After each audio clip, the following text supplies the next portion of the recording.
Bible ఉన్నవాళ్ళు యెషయా ప్రవచన గ్రంథం 58వ అధ్యాయము 14వ వచనం చదవండి. నీవు యెహోవా యందు ఆనందించెదవు, నీవు యెహోవా యందు ఆనందించెదవు, దేశం యొక్క ఉన్నత స్థలముల మీద, దేశం యొక్క ఉన్నత స్థలముల మీద నేను నిన్ను ఎక్కించెదను. దేశం యొక్క ఉన్నత స్థలముల మీద, లేకపోతే ఉన్నత స్థలముల మీద నేను ఎక్కించెదను. స్తోత్రం చెప్పండి, అందరూ గట్టిగా చెప్పండి, గట్టిగా హల్లెలూయా. ఉన్నత స్థలముల మీద నేను నిన్ను ఎక్కించెదను.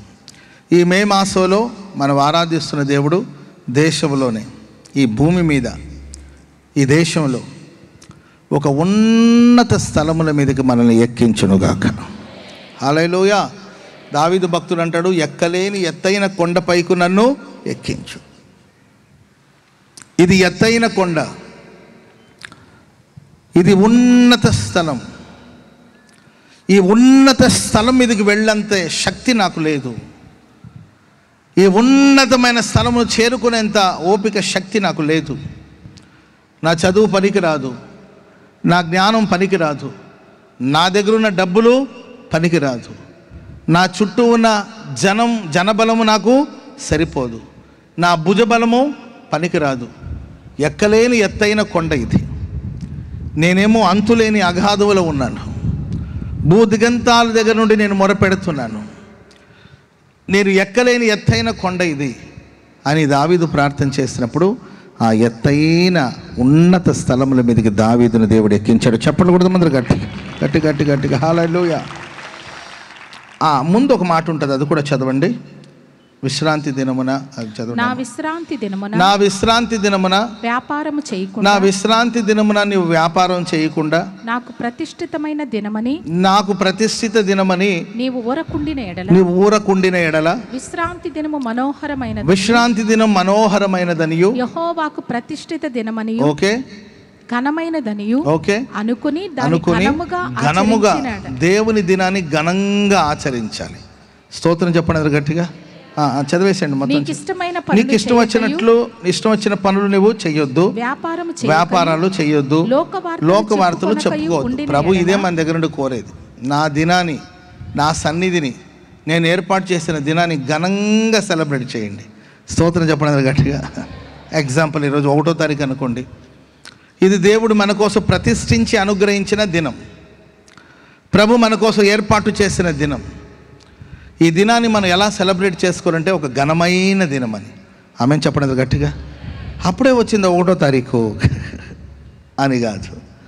అయ్యో, స్టార్ట్ అయింటుందా ప్రార్థన, బోళ్ళని పనులు ఉన్నాయే, వెళ్ళాలే, వెళ్ళకపోతే ఎవరైనా నన్ను నిలదీస్తారేమో. నిన్ను ఎవరు నిలదీయరు. నేను వెళ్ళకపోతే ఎవరైనా బాధపడతారేమో అంటే ఎవరు బాధపడరు. నేను వెళ్ళకపోతే అబ్రాం పాస్టర్ గారు అన్నం తినకుండా మానేస్తాడంటే నేనే మాత్రం మాను, శుభ్రంగా అంట. మీకు అర్థమైందండి?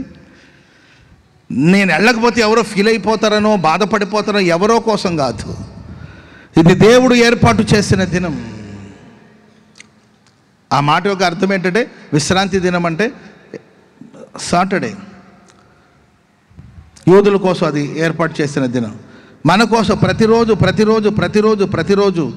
అది ఆదివారం కావచ్చు, లేకపోతే అది 1st తారీఖు ప్రేయర్ కావచ్చు, అది 20వ తారీఖు ప్రేయర్ కావచ్చు, సంఘముగా మనం సమకూడుకుని ఒక శ్రేష్టమైన దినం. దాన్ని ఘనంగా, స్తోత్రం చెప్పడం గట్టిగా, శుభ్రంగా దేవుని సన్నిధికి వెళ్ళాలి, మనసారా ప్రభుని ఆరాధించాలి. అది ఘనమైన దినం, అది మనోహరమైన దినం. అది మనోహరమైనదని, అది ఘనమైనదని భావించి ఘనంగా దేవుని సన్నిధిలో మనం కనబడాలి. అండ్ మనకు ఇష్టం వచ్చినట్లు మనం ప్రవర్తించకూడదు. దేవుని దినాన దేవుని సన్నిధికి వచ్చినప్పుడు నా ఇష్టం, నేను ఇట్టాగే ఉంటా, నేను ఇట్టాగే, అమ్మా నిన్నే ఇటువైపు కూర్చోదండి, నేను ఇట్టే కూర్చుంటా, తమ్ముడు కొంచెం అటు కూర్చోవచ్చు కదంటే నేను ఇక్కడే కూర్చుంటా, నా ఇష్టం. ఆడెవడు నన్ను అడగడానికి, ఈమె ఎవడు నేను అడగడు. ఎవడు అడుగుతాడు చెప్పండి? బరిదగించిన వాళ్ళని ఎవ్వరూ అడగరు. అర్థమైందండి? రోడ్ల మీద ఆంబోతులు తిరుగుతూ ఉంటాయి. ఆంబోతులు ఎవడైనా అడ్డుకుంటాడో చెప్పండి? నేను కృష్ణా డిస్టిక్లో పామర్లో సేవ చేస్తున్నప్పుడు ఓ ఊరు వెళుతుంటే ఆ ఊరిలో ఒక ఆంబోతు ఉండేది. ఎవరో మేబీ బండ్లో వెళ్ళేవాడు ఆ ఆంబోతుని ఏంటండి దానికి యాక్సిడెంట్ చేసి లేకపోతే ఏదో ప్రాబ్లం కలుగు చేసినట్టున్నాడు. ఇక ఏ బైక్ ఆ రోడ్డు మీద వచ్చినా అడ్డంగా నిలబడేది. దాని చేతిలో తప్పించుకోలేక ఊరి జనమంతా అల్లాడిపోయేవాళ్ళు. అదేమైందండి, నన్ను ఎవరు అడుగుతారు, నేను రోడ్డుకు అడ్డంగా కూర్చుంటాను అని అంటే ఎవరేమనరు నిన్ను. కానీ నువ్వు గ్రహించవలసింది అంటే నాకు నచ్చినట్లు కాదు, నా తండ్రికి నచ్చినట్లు నేను బ్రతుకుతాను. చెప్పండి కూడా మాత్రం గట్టిగా హాలేలుయా. నీకు ఇష్టం వచ్చినట్లు దేవుని సన్నిధిలో, నీకు ఇష్టం వచ్చినట్లు, నీకు మనసుకు వచ్చినట్లు, నీకు తోచినట్లు నువ్వు చేసేది కాదు ఆరాధన. నా పట్ల దేవుని ప్రణాళిక ఏంటి, నా పట్ల దేవుని చిత్తం ఏంటి, నా పట్ల ఆయన ఉద్దేశం ఏంటి తెలుసుకుని నీ చిత్తమే సిద్ధించుగాక.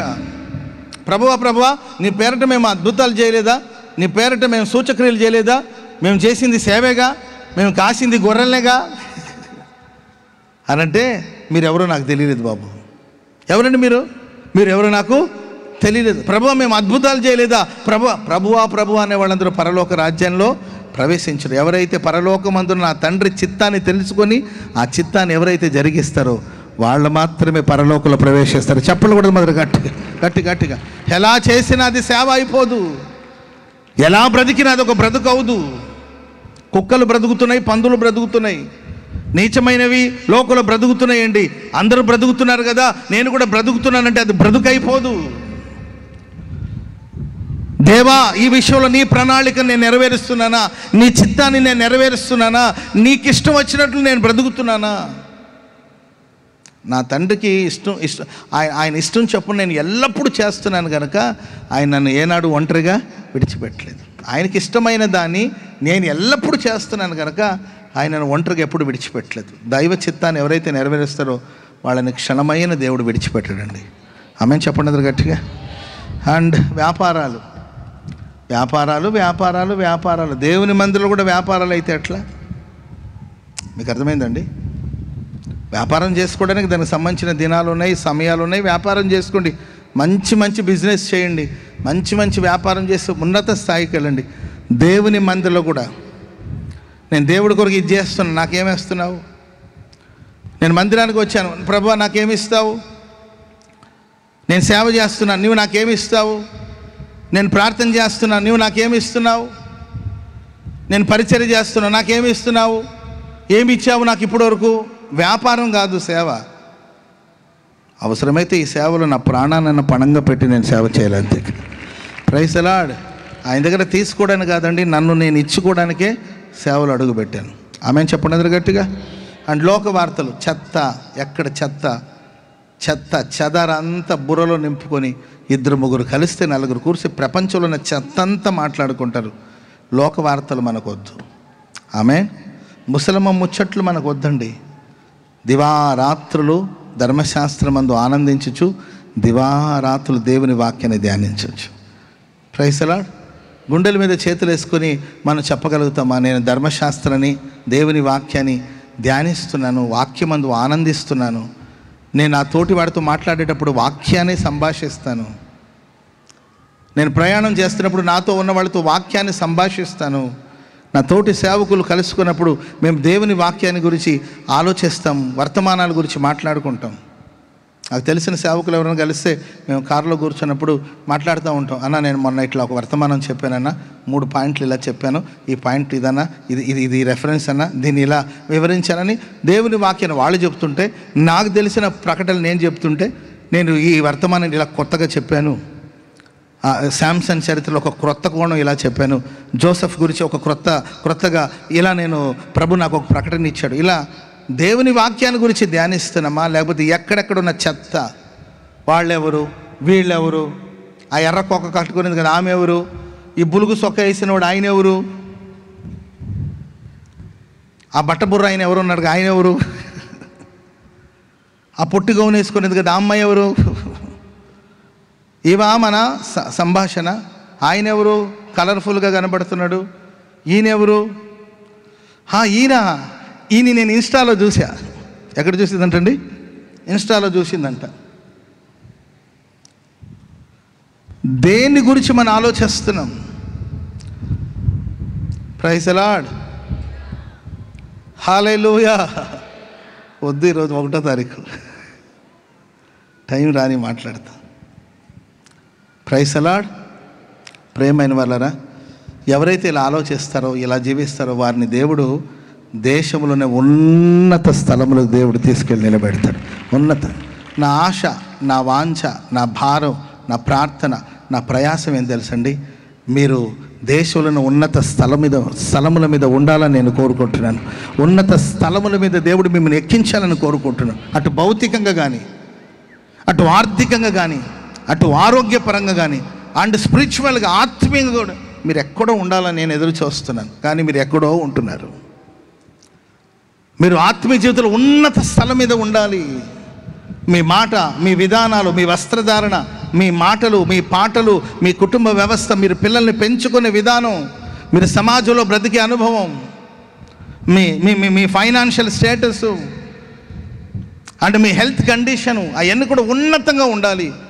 ప్రపంచంలో ఉన్న వాళ్ళందరూ కన్నులెత్తి చూడాలి, ఎలా ఈ స్థాయికి వచ్చాడు. ఐఏఎస్ ఎగ్జామ్స్ రాసి ఒక పెద్ద స్థాయికి వెళ్తే అన్ని మీడియాలో వాళ్ళ గురించి మాట్లాడుతూ ఉంటారు. ఒక పేదవాడు, ఒక రైతు కుటుంబానికి చెందినవాడు, లేకపోతే ఒక గొర్రెల కాపరి, ఆయన ఈ స్థాయికి ఎలా వచ్చాడు, ఎలా చదువుకున్నాడు అని ప్రపంచమంతా వాళ్ళ వైపు చూస్తుంటారు. అలాంటి కార్యాలు మన బిడ్డల జీవితంలో ఎందుకు జరగకూడదు? మీ పిల్లలు ఇంత పెద్ద హోదాకు వెళ్ళడానికి కారణం ఏంటి? స్తోత్రం చెప్పండి గట్టిగా, చెప్పండి గట్టిగా, హల్లెలూయా. ఈ ఫ్యామిలీ ఇంత గొప్పగా ఎదగడానికి కారణం ఏంటి? సీక్రెట్ ఏంటమ్మా? ఏం చేశారు మీరు? ఏం వ్యాపారం చేశారు? ఏ చేతి పనులు చేశారు? ఎక్కడ ఉద్యోగం చేశారు? మీరు ఇంత స్ట్రాంగ్ అవ్వడానికి, ఇంత బలంగా ఉండడానికి, ఇంత గొప్పగా జీవించడానికి కారణం ఏంటని చూసే వాళ్ళ కన్నుల ఎదుట నువ్వు ఒక ఘనమైన పాత్రగా వాడబడాలి. దేవుని దృష్టిలో నీవు ఉండాలి. అందుకొరకే ఈ మే మాసంలో ప్రభు నీతో మాట్లాడుతున్నాడు. దేశంలోనే ఉన్నత స్థలముల మీద నా దేవుడు నేను ఎక్కించునుగాక. హల్లెలూయా. నేను రీసెంట్గా ఎక్కడో ఒక చిన్న మెసేజ్ విన్నానండి. ఆ దైవజనుడు అన్నాడు, మన పిల్లలు ఖచ్చితంగా అసెంబ్లీలో ఉండాలి. స్తోత్రం చెప్పండి గట్టిగా. క్రైస్తవుడు అసెంబ్లీలో ఉండాలి, క్రైస్తవుడు పార్లమెంట్లో ఉండాలి, క్రైస్తవుడు దేశంలోని ఉన్నతమైన ఉద్యోగంలో ఉండాలి, దేశంలో ఉన్నతమైన వ్యాపారంలో క్రైస్తవుడు ఉండాలి. ఓ దేవుని బిడ్డకి ఆపద వస్తే, అపాయం వస్తే వాయిస్ రైస్ చేసి మాట్లాడడానికి ఒకరు కావాలి కదా.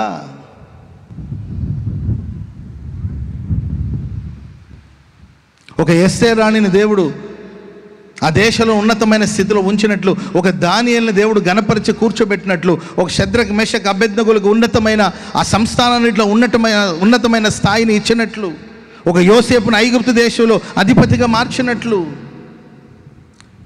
దేవుని బిడ్డలు ఉన్నత స్థితికి రావాలి. దేవుని పిల్లలు ఉన్నతమైన స్థాయిని చేరుకోవాలి. నేను ఎక్కిస్తానని ప్రభు మాట్లాడుతున్నాడు. నేను ఇస్తాను రా బాబు, నేను మిమ్మల్ని ఎక్కిస్తాను రా బాబు, నేను మిమ్మల్ని గణపరుస్తాను తల్లి అని ప్రభు అంటుంటే, ఎందుకులే ప్రభువా పాపినైనా అని ఇంకా పాపాలు అనే పీపాల్లోనే తిరుగుతున్నారా? లేకపోతే దేశంకు ఉన్నతమైన స్థాయిని చేరుకోవాలనుకుంటున్నారా? మీరు ప్రార్థించగలిగితే ఈ మాసంలోనే నా దేవుడు నీకు శుభకరమైన ఆనవాళ్ళు దేవుడు ఇవ్వబోతున్నాడు. దేశం యొక్క ఉన్నత స్థలాల మీదకి నిన్ను, నీ కుటుంబాన్ని దేవుడు ఎక్కించబోతున్నాడు, హెచ్చించబోతున్నాడు. ఘనత నిమిత్తమైన పాత్రగా దేవుడు నిన్ను మలచబోతున్నాడు. ఘనత నిమిత్తమైన పాత్రగా దేవుడు మార్చునుగాక. హల్లెలూయా. సరే, ఈ ఉన్నత స్థలంలో ఉన్న ఆశీర్వాదాల గురించి ఒక 2-3 మాటలు మీతో పంచుకోవాలని ఆశిస్తున్నాను. బైబిల్లో సమూయేలు మొదటి గ్రంథం 9వ అధ్యాయము 19వ వాక్యాన్ని చదువుకుందాం. సమూయేలు సౌలుతో నేనే దీర్ఘదర్శిని ఉన్నతమైన స్థలమునకు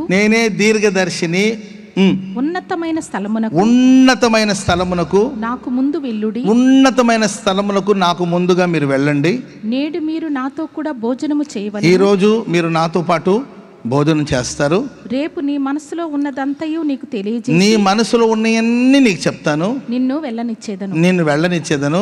3 రోజుల క్రిందట తప్పిపోయిన నీ గార్ధబమును గురించి విచారపడద్దు, అవి దొరికినవి, అది మీకు దొరికింది. స్తోత్రం చెప్పండి అందరూ గట్టిగా.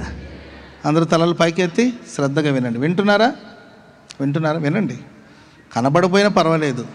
ఏంటండి ఆ స్క్రీన్లో చూడాలి, ఈ స్క్రీన్ ఊరికే స్క్రీన్లో ఉంటే మంచిదని ఆ స్క్రీన్లో పెట్టాం, కానీ స్క్రీన్ వినాలి, వాక్యాన్ని వినండి. Praise the Lord. ఎప్పుడు రోజు చూసే ఆయనే కదండి. అబ్రహం పాస్టర్ ఏమైనా రోజుకు ఒకలా ఉంటాడా? రోజు చూసే మనిషే కాబట్టి పెద్దగా మీరు చూడాలనే దానికన్నా చక్కగా దేవుని మాటలు వినడానికి వినాలని ఎక్కువగా దృష్టి పెట్టాలి. సమూయేలు సౌలుని చూసి అంటున్నాడు, నేను దీర్ఘదర్శిని, అంటే నేను ప్రవక్తని. స్తోత్రం చెప్పండి గట్టిగా. ప్రవక్త ఎవరంటే దేవుని మనస్సులో ఉన్నదాన్ని తెలుసుకొని ప్రజలకి తెలియచేసేవాడు. దేవుని మనసు ఏంటో ప్రవక్తకు తెలుసు. దేవుడు ఏం ఆలోచిస్తున్నాడో ఆ మాటల్ని ప్రజలకు అందించేవాడు. దేవుని నోటి బూర ప్రవక్త. నేను దీర్ఘదర్శిని, ఇదిగో నాకంటే ముందుగా మీరు ఆ ఉన్నత స్థలం మీదకి వెళ్ళండి. రేపేనమ్మా? రేపు నీ మనసులో ఉన్నదంతయు నీకు తెలియదు. రేపు కదమ్మా భోజనం చేసేది ఎప్పుడు? నేడు ఈరోజు భోజనం. స్తోత్రం చెప్పండి గట్టిగా. ఈరోజైనా భోజనం? ఈరోజైనా కమ్మా? నేడంటే ఈరోజే కమ్మా. నేడంటే ఈరోజేనా? ఓకే, ఈరోజు అంటే మనకు అర్థం నేడు గోడు అట్లా చెప్పుకుంటే మేబీ అర్థం కాదేమో అని చెప్పేసి నేను మన భాష ఈరోజే మీ అందరికి భోజనాలు ఉన్నాయి. Praise the Lord. చెప్పండి గట్టిగా హల్లెలూయా. నేడే నువ్వు నాతో పాటు భోంచేస్తావు. రేపు నీ మనసులో ఏదేదైతే అనుకుంటున్నావో, నీ మనసులో ఏ డౌట్ అయితే ఉందో వాటన్నిటికీ ఒక క్లారిఫికేషన్. మీ మనసులో ఎన్నెన్నో అనుమానాలు ఉండొచ్చు. ఎందుకు ఇలా జరుగుతుంది, నాకే ఎందుకు ఇలా సంభవిస్తుంది, నేనెందుకు ఇక్కడున్నాను, నేనెందుకు ఇక్కడ కూర్చున్నాను, నన్నే ఎందుకు అంటున్నారు, నేనేం తప్పు చేశానని నా మీద నిందలు వచ్చి పడింది, ఎంత కష్టపడినా ఎందుకు ఫలితం రావట్లేదు, నా పిల్లలు ఎందుకు నాకు శత్రువులుగా మారిపోతున్నారు, నా తండ్రి ఎందుకు నన్ను అపార్థం చేసుకుంటున్నాడు, నాకెందుకు ఈ సంభవం, ఏంటి ఈ శ్రమలేంటి, ఈ సమస్యలేంటి, ఎప్పుడు నుండి దీనిలో విడుదల వస్తుంది, నాకెందుకు ఈ జబ్బు వచ్చింది, నేను తాగుబోతుని కాదు కదా, స్మోక్ చేసేవాడిని కాదు కదా, మరి నాకెందుకు ఈ వ్యాధి వచ్చింది, నేను తిండిపోతుని కాదు కదా, కుంభాలు తినేవాడిని కాదు కదా, అన్నిటి కొలిసి కొలతలు చూసుకొని భోజనం చేస్తాను కదా, మరి నాకెందుకు ఇంత వెయిట్ గెయిన్ అవుతున్నాను, నాకెందుకు షుగర్ లాంటి దరిద్రమైన జబ్బు తగులుకొనింది. ఎన్నో ప్రశ్నలు మీ మనసులో ఉండొచ్చండి. ప్రియులారా, రేపు ఉదయాన్నే లోపల నీ ప్రతి సమస్యకు దేవుడు ఉత్తరం ఇవ్వబోతున్నాడు. ఎందుకంటే ఉన్నత స్థలంలోనికి దేవుడు తీసుకొచ్చాడు. నీ ప్రతి ప్రశ్నకు దేవుడు ఉత్తరం ఇచ్చునుగాక. హల్లెలూయా. అండ్ 3 days క్రితం నువ్వు ఏదైతే పోగొట్టుకున్నావో, సౌలు 3 days క్రితం ఏదైతే నువ్వు పోగొట్టుకున్నావో అవన్నీ కూడా నీకు తప్పక దొరికేసింది అంతే. ఇక హల్లెలూయా. పోగొట్టుకున్న దాని గురించి ఇక నీవు కంగారు పడొద్దు, కలవరపడొద్దు. నువ్వు పోగొట్టుకున్న దాన్ని ఆల్రెడీ దేవుడు సిద్ధపరిచాడు. ప్రేమైన వర్లరా, ఎవరు ఈ సౌలు అంటే బెన్యామీను గోత్రికుడు. ఏ గోత్రికుడు చెప్పాలి? ఏ గోత్రికుడు? రాజు ఏ గోత్రం నుండి రావాలి చెప్పాలి? ఏ గోత్రం నుండి రావాలి? ఇశ్రాయేలు ప్రజలకు రాజు ఏ గోత్రం నుండి రావాలంటే ఆది కాండంలోనే రాయబడింది. యూదాలో నుండే రాజదండం. దేవుని ప్రణాళిక. దేవుడు తన ప్రణాళికను మార్చుకుంటాడా? Praise the lord. నేను ఇలా వెళదాం అనుకుని ఉంటానండి, ఇటు వెళ్ళి అటు వెళ్ళాలనుకుంటాను, అట్లాగే వెళ్తాను. సడన్గా నేను అటు కాకుండా ఇటు వెళ్ళాలంటే వెళ్ళలేనా? అటు కాకుండా ఇటు ఒక దారి ఉందండి, ఇటు వెళ్ళలేనా? నన్ను ఎందుకంటే మీ గురించి చెప్తారు, ఎందుకంటే నా సంగతి మీకు తెలియదు కాబట్టి. మీరు ఇటు పోవాలనుకుని ఉంటారు, అక్కడ క్రౌడ్ ఎక్కువ ఉంది, ఇటు పోవాలంటే పోలేరా? దేవుడు ఒక ప్రణాళిక చేశాడు, యూదా గోత్రంలో రాజు రావాలని. సరే, అది ప్లాన్ అంతే. భూమి ఆకాశాలు గతించిపోయిన ఆయన మాటలు గతించి ఆయన ప్రణాళిక మారు. కానీ సడన్గా దేవుడు యూదా గోత్రంలో కాకుండా బెన్యామీను గోత్రుడు ఒక రాజును దేవుడు సిద్ధపరిచాడు. చెప్పలు కూడా తొందర గట్టిగా హల్లెలూయా. చెప్పండి గట్టిగా హల్లెలూయా. రూల్స్ రెగ్యులేషన్స్ ఇలాగే ఉండాలి, కుండీలు ఇక్కడే పెట్టాలి, లైట్లు అక్కడే కట్టాలి, అర్థమైందండి, ఫ్యాన్ ఇక్కడే పెట్టాలి అని బోల్డని రూల్స్ పెట్టుకుని ఉంటాం మనం. ఆ రూల్స్ని దేవుడు బద్దలు కొట్టి దావీదు వంశం నుండి కాదండి, యూదా గోత్రం నుండి కాదండి, బెన్యామీను గోత్రం నుండి దేవుడు సౌల్ని రాజుగా దేవుడు పట్టాభిషేకం చేశాడు. ఉన్నత స్థలముల మీదకి దేవుడు తీసుకొచ్చాడు. ఆమేన్. వాళ్ళేనా, వాళ్ళే తినాలా, మేము తినకూడదా, వాళ్ళకేనా అని మీరు అనుకుని ఉంటారేమో. మాకు ఆ స్థాయి లేదా, మాకు ఆ స్థితి లేదా అని ఒకవేళ మీరు అనుకుంటారేమో. కానీ ఊహకు మించిన ఉన్నత కార్యాన్ని ప్రభు చేస్తాడు. మొదటివాడు కడపటివాడు అవుతాడు. కడపటి వాడిని దేవుడు మొదటివాడుగా చేయబోతున్నాడు. హల్లెలూయా, హల్లెలూయా. సరే, రీజన్ కూడా ఉండాలి కదా, కారణాలు లేకుండా అలా మార్చేయకూడదు, రీజన్ ఉండాలి. ఏంటి రీజన్ అంటే, ఒకరోజు మేబీ లేవి గోత్రానికి చెందిన ఒక వ్యక్తి తన భార్యను తీసుకొని ప్రియులారా ఈ బెన్యామీను ఆ ప్రాంతాల మీద ఆయన ప్రయాణం చేస్తూ ఉన్నప్పుడు అక్కడ ఒక దుర్మార్గమైన కార్యం, ఒక దుర్మార్గమైన చర్య జరిగి అక్కడ అతడు తన భార్య అక్కడ చంపబడుతుందండి. భార్య జీవితం నాశనం అయిపోయి చంపబడుతుంది. వెంటనే ఆ లేవీడు ఏం చేస్తాడంటే, అవన్నీ కూడా మీరు తర్వాత డీటెయిల్గా చదువుకోండి. న్యాయాధిపతి గ్రంథం 19, 20, 21 అధ్యాయాలు ఉంటుంది, తర్వాత చదువుకోండి. తీసుకెళ్ళి తన భార్యని, ఆ శవాన్ని తీసుకెళ్ళి 12 ముక్కలుగా చేసి అన్ని గోత్రాల వాళ్ళకి పంపిస్తాడు. ఇంతటి ఘోరమైన కార్యాలు ఇశ్రాయేల్ మధ్యలో ఉన్నాయి. ప్రొటెక్షన్ లేదు, కాపుదల లేదు. ఇశ్రాయేల్ను మనం అన్ని భుజాలు ఎగరేసుకుంటున్నాం, కానీ ఇశ్రాయేల్ మధ్యలో జరుగుతున్న ఈ ఘోరమైన కార్యాలు చూడండి అని వివరాలు తెలియచేస్తే అన్ని గోత్రపు వాళ్ళు పోగయ్యారు, పెద్దలందరూ పోగయ్యారు. ఏం జరిగిందనే విషయాలన్నీ కూడా తెలుసుకున్నారండి. అప్పుడు ఇలాంటి ఒక దుర్మార్గమైన పనులు బెన్యామీను గోత్రంలో కొంతమంది ఇలా చేశారనే సంగతి తెలిసింది. ఇప్పుడు ఉగ్రవాదులు వచ్చేసి ప్రియులారా కాశ్మీర్ ఆ పరిసర ప్రాంతంలో దుర్మార్గంగా ప్రవర్తించారు. అడిగినప్పుడు నిజమే, మా దగ్గర ఉగ్రవాదులు ఉన్నారు, వీళ్ళ వల్ల ఇలా జరిగిందని అప్పచెప్తే సమస్య సాల్వ్ అయిపోతుంది కదా. మీకు అర్థమైందండి? మేము చేయలేదు అంటున్నారు. సరే, ఎవరు చేశారు? ఆ మనుషులను పట్టి అప్పచెప్పేస్తే ప్రాబ్లం సాల్వ్ అయిపోతుంది కదా. దానికోసం యుద్ధాలు. అయ్యా పలానా వాళ్ళు చేశారు ఈ దుర్మార్గమైన పనులు అని వాళ్ళని అప్పచెప్పేసి ఉంటే, వాళ్ళని శిక్షించుంటే సరిపోయి ఉండేది. ఈగోకి వెళ్ళిపోయి తప్పులు కప్పిపెట్టి వాళ్ళని ఏదో కాపాడాలని ప్రయత్నించి చేయడం వల్ల పెద్ద యుద్ధం జరిగి ప్రియులరా బెన్యామీను గోత్రం పూర్తిగా శిథిలమైపోయింది. ఆ గోత్రమే శిథిలమైపోయింది. 11 మంది కలిసి ఒకరిని కొడితే వాడు తట్టుకోగలుగుతాడా? 11 గోత్రాలు కలిసి బెన్యామీను గోత్రం మీద పడితే ప్రియులరా పూర్తిగా సర్వనాశనం అయిపోయింది. ఆ గోత్రం చివరికి ఒక చిన్న సమూహం నిలబడిందండి, ఒక చిన్న సమూహం. చివరికి అందరూ తీర్మానం చేశారు, ఆ గోత్రపు వాళ్ళకి మా ఇంటి ఆడపడుచుల్ని మేము ఇవ్వము అని అందరూ దేవుని సన్నిధిలో తీర్మానం చేశారంట. ఆ గోత్రపు వాళ్ళకి మా పిల్లని, ఎందుకంటే ఆడపిల్లంటే గౌరవం లేదు, ఆడపిల్లంటే రెస్పెక్ట్ లేదు, ఆడపిల్లని గౌరవించలేని కుటుంబాలు, ఆడపిల్లని గౌరవించలేని మనుషులు వాళ్ళకి మా ఇంటి ఆడపడుచులు, మా ఇంటి ఆడపిల్లని వాళ్ళకి ఇచ్చి వివాహాలు చేయమని అందరూ దేవుని సన్నిధిలో శపథం చేస్తే ఇక ఆ గోత్రం ఏమైపోవాలండి? అప్పటికే యుద్ధాల్లో వేల మంది చనిపోయి ఒక చిన్న గుంపుగా మిగిలారు. ప్రియులారా కొన్నిసార్లు మీరు చూడండి, ఎవడో చేసిన తప్పులకి, మీకు అర్థమైందండి, ఎవడో చేసిన తప్పుకి మనం శిక్ష అనుభవిస్తుంటాం. మేబీ ఇక్కడ కూడి వచ్చిన మీరు, నీ తప్పేమీ లేదు, ఎవరో మీద ఉన్న బాధ, లేకపోతే ఎవరో చేసిన అతిక్రమం, ఎవరో చేసిన తప్పు, ఎవరో తీసుకున్న తీర్మానం, ఎవడో చేసిన పాపం కొన్నిసార్లు మన మెడకు చుట్టుకుంటుంటుంది. వాళ్ళ నాన్న తిమ్మాయ అంటే అపవిత్రుడు, ఎరికోకు ఎందుకు వచ్చాడో తెలీదు. ఎరికోకు రావడం వల్ల మరి ఎరికో ఒక శపించబడిన పట్టణం, అక్కడ ఎందుకున్నాడో ఏం చేస్తాడో తెలీదు. వాడు చేసిన పాపం తన కుమారుడికి శాపంగా మారింది. అందుకే పుట్టినప్పటి నుండి భర్తిమయ్య కంటి చూపు లేకుండా బ్రతుకుతున్నాడు. ఒకని దర్శనం పోవడానికి, ఒకని బ్రతుకు చీకటిగా మారడానికి కారణం వాళ్ళ తండ్రి పూర్వీకులు చేసిన పాపం, పితరులు చేసిన పాపం, తల్లిదండ్రులు చేసిన పాపం పిల్లల ఒడిలో వేస్తారని వాక్యంలో రాయబడింది. ఎవరో చేసిన పాపం, అన్న నాకేం తెలియదన్న, నాకు పాపం పుణ్యం తెలియదన్న, అసలు నాకేం తెలియదన్న, నన్నెందుకు దీంట్లో ఇరికిచ్చారో తెలియదు, నన్నెందుకు దీంట్లో చిక్కిచ్చారో తెలియదు, ఉత్త పుణ్యానికి ఊరికే వెళ్ళి నిలబడితే నన్ను దీంట్లో ఇన్వాల్వ్, నాకు సంబంధమే లేదన్న, నాకు సంబంధమే లేదు, నేను ఊరికే వెళ్ళి నిలబడ్డాను, నన్ను కూడా ఆ ఖాతాలో కలిపేశారు. తప్పులు చేసిన వాళ్ళు బాగానే ఉంటున్నారు, దుర్మార్గంగా చేసిన వాళ్ళు, దుర్మార్గంగా ప్రవర్తించిన బాగానే ఉన్నారు, ఉత్త పుణ్యానికి నేను వెళ్ళి నిలబడ్డాను, నాకు వచ్చింది ఈ సమస్య అని.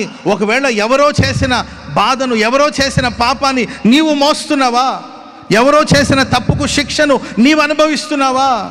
ఎవరో చేసిన దుర్మార్గమైన పనికి నీవు బాధ్యత వహిస్తున్నావా?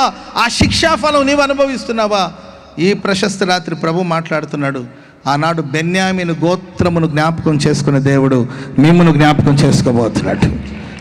చేసుకోబోతున్నాడు. అందరూ ఆలోచించినట్లు నా దేవుడు ఆలోచించరండి. ఆమెను చెప్పండి అందరు గట్టిగా. తప్పు చేసిన వాడిని అందరూ ఒకలాగా చూస్తారు, కానీ దేవుని మనసు వేరు. సాక్షాత్తు యేసు ప్రభునే అప్పజెప్పడానికి 30 వెండి నాణ్యాల్లో వ్యాపారం మాట్లాడి వచ్చి బల్లలో కూర్చున్నాడు. ఆమె ఇప్పుడు మీరు భోజనాన్ని కూర్చొని ఉంటారు, మీ బల్ల దగ్గర కూర్చున్నవాడు నిన్ను మార్కెట్లో పెట్టి అమ్మడానికి బేరం మాట్లాడి వచ్చాడని నీకు తెలుసు. అప్పుడు నీ స్పందన ఏంటి చెప్పండి? నీ స్పందన, నీ గురించి నీ వెనకాల చెడుగా మాట్లాడుతున్నాడు ఒకడు దరిద్రుడు, వాడు వచ్చి బల్లలో నీ పక్కన కూర్చున్నాడు. అప్పుడు నీ ఫీలింగ్ ఎలా ఉంటుంది చెప్పండి?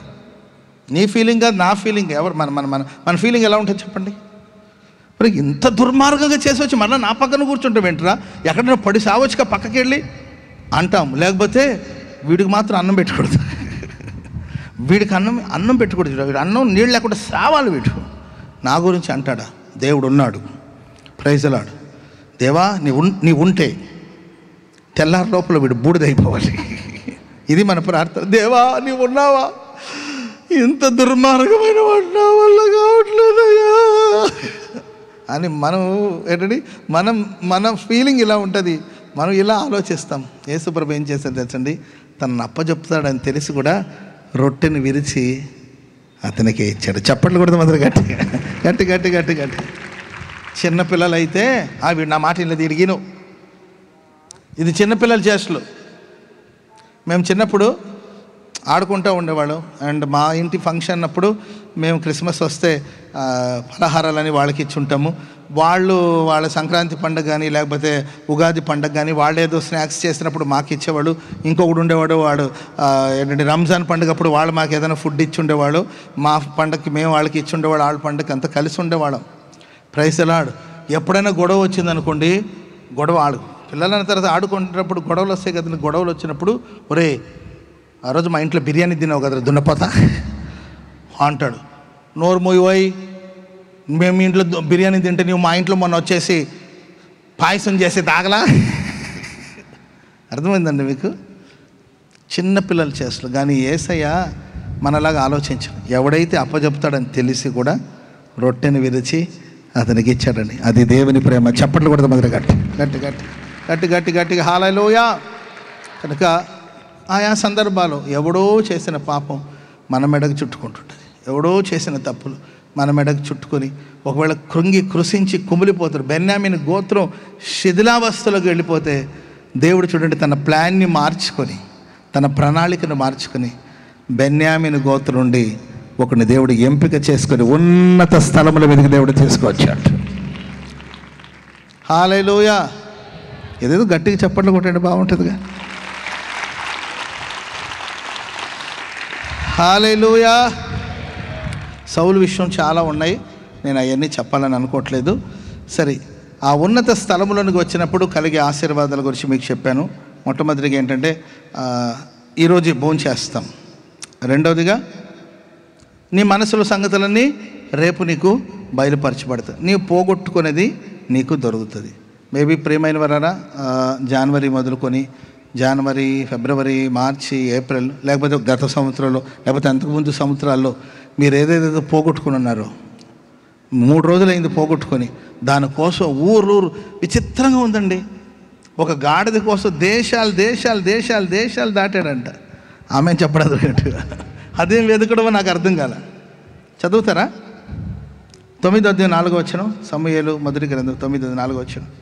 అతడు పోయి ఎఫ్రాయిము మన్యమంతా తిరిగి షాలీషా దేశమున సంచరింపగా. ఏ దేశము? షాలీషా దేశమంతా తిరిగి సంచరించగా అవి కనబడలేదు. తరువాత వారు షయలీము దేశమున, ఇదొక దేశం, షాలీషా దేశం అంతా తిరిగాడు. ఆ తర్వాత షయలీము అనే దేశం అంతా తిరిగాడు. బట్టి సంచారము చేసిరి కానీ అవి కనబడక ఉండెను. ఓకే, బెన్యామీనీల దేశము బెన్యామీన దేశం, అన్ని దేశాలు ఏదో గాడిద కోసం. ప్రియులారా, ఇప్పటి వరకు మీరు ఏదో ఒక వస్తువును పోగొట్టుకున్నారో, ఆ వస్తువు మీద మీకు ఏదైనా సెంటిమెంట్ ఉండొచ్చు మేబీ, ఏంటండి ఆ వస్తువు కోసమో లేకపోతే ఏదో పోగొట్టుకుని దానికోసం వెతికి వేసారిపోయారేమో. నా దేవుడు ఉన్నత స్థలముల మీదకి నిన్ను తీసుకొచ్చి నువ్వు పోగొట్టుకున్న వాటిని నా దేవుడు నీకు దయచేయునుగాక. ఏదేదైతే పోగొట్టుకున్నావో దాన్ని దేవుడు తిరిగి నీకు అనుగ్రహించునుగాక. హల్లెలూయా. సరే, పరిశుద్ధ గ్రంథంలో యేసుక్రీస్తు వారు చెప్పిన కొన్ని ప్రాముఖ్యమైన విషయాలు మీతో చెప్తాను. అది లూకా సువార్త 15వ అధ్యాయము 3వ వచనాన్ని మనం చదువుదాం.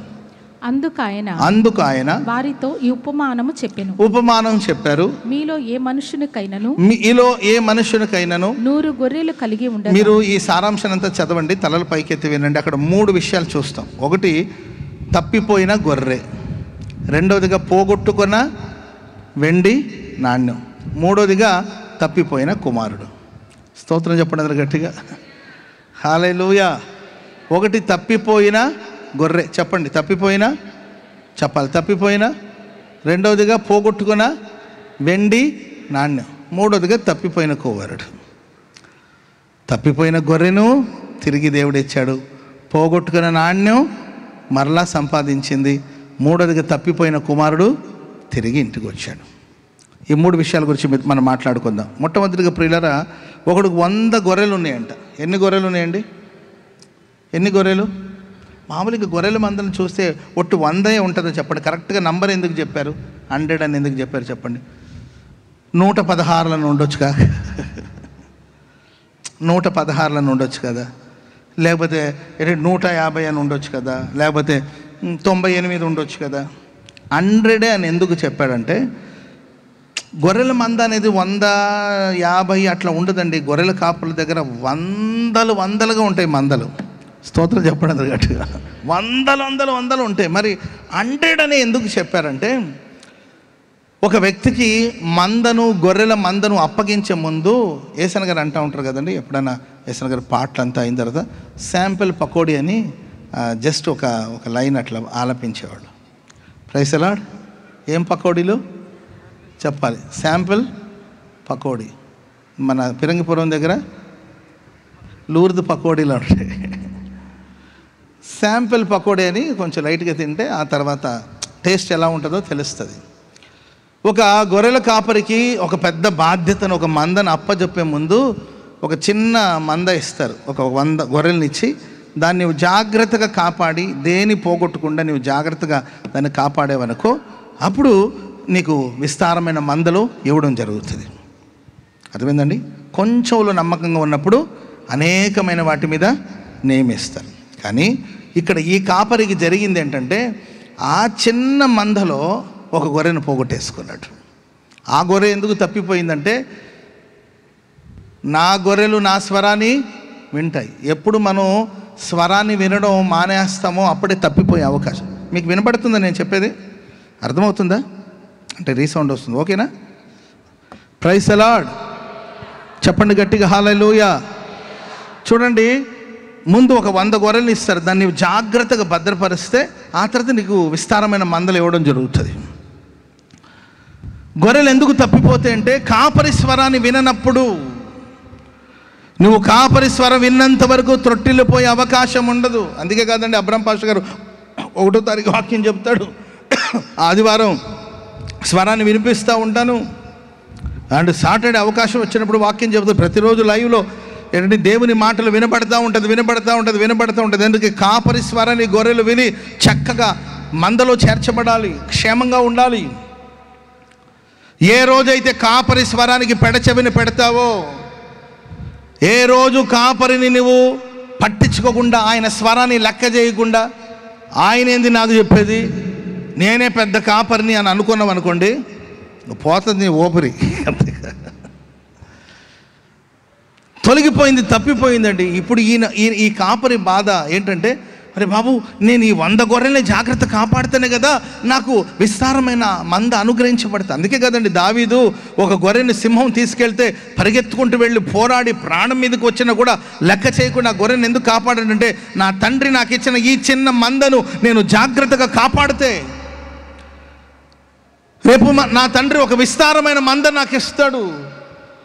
ఫ్యూచర్లో నేను బాధ్యత గల స్థానంలో ఉండాలి, అనేక మందలకు నేను ఒక కాపరిగా మారాలి, ఒక విస్తారమైన మందకు నేను కాపరిగా మారాలి.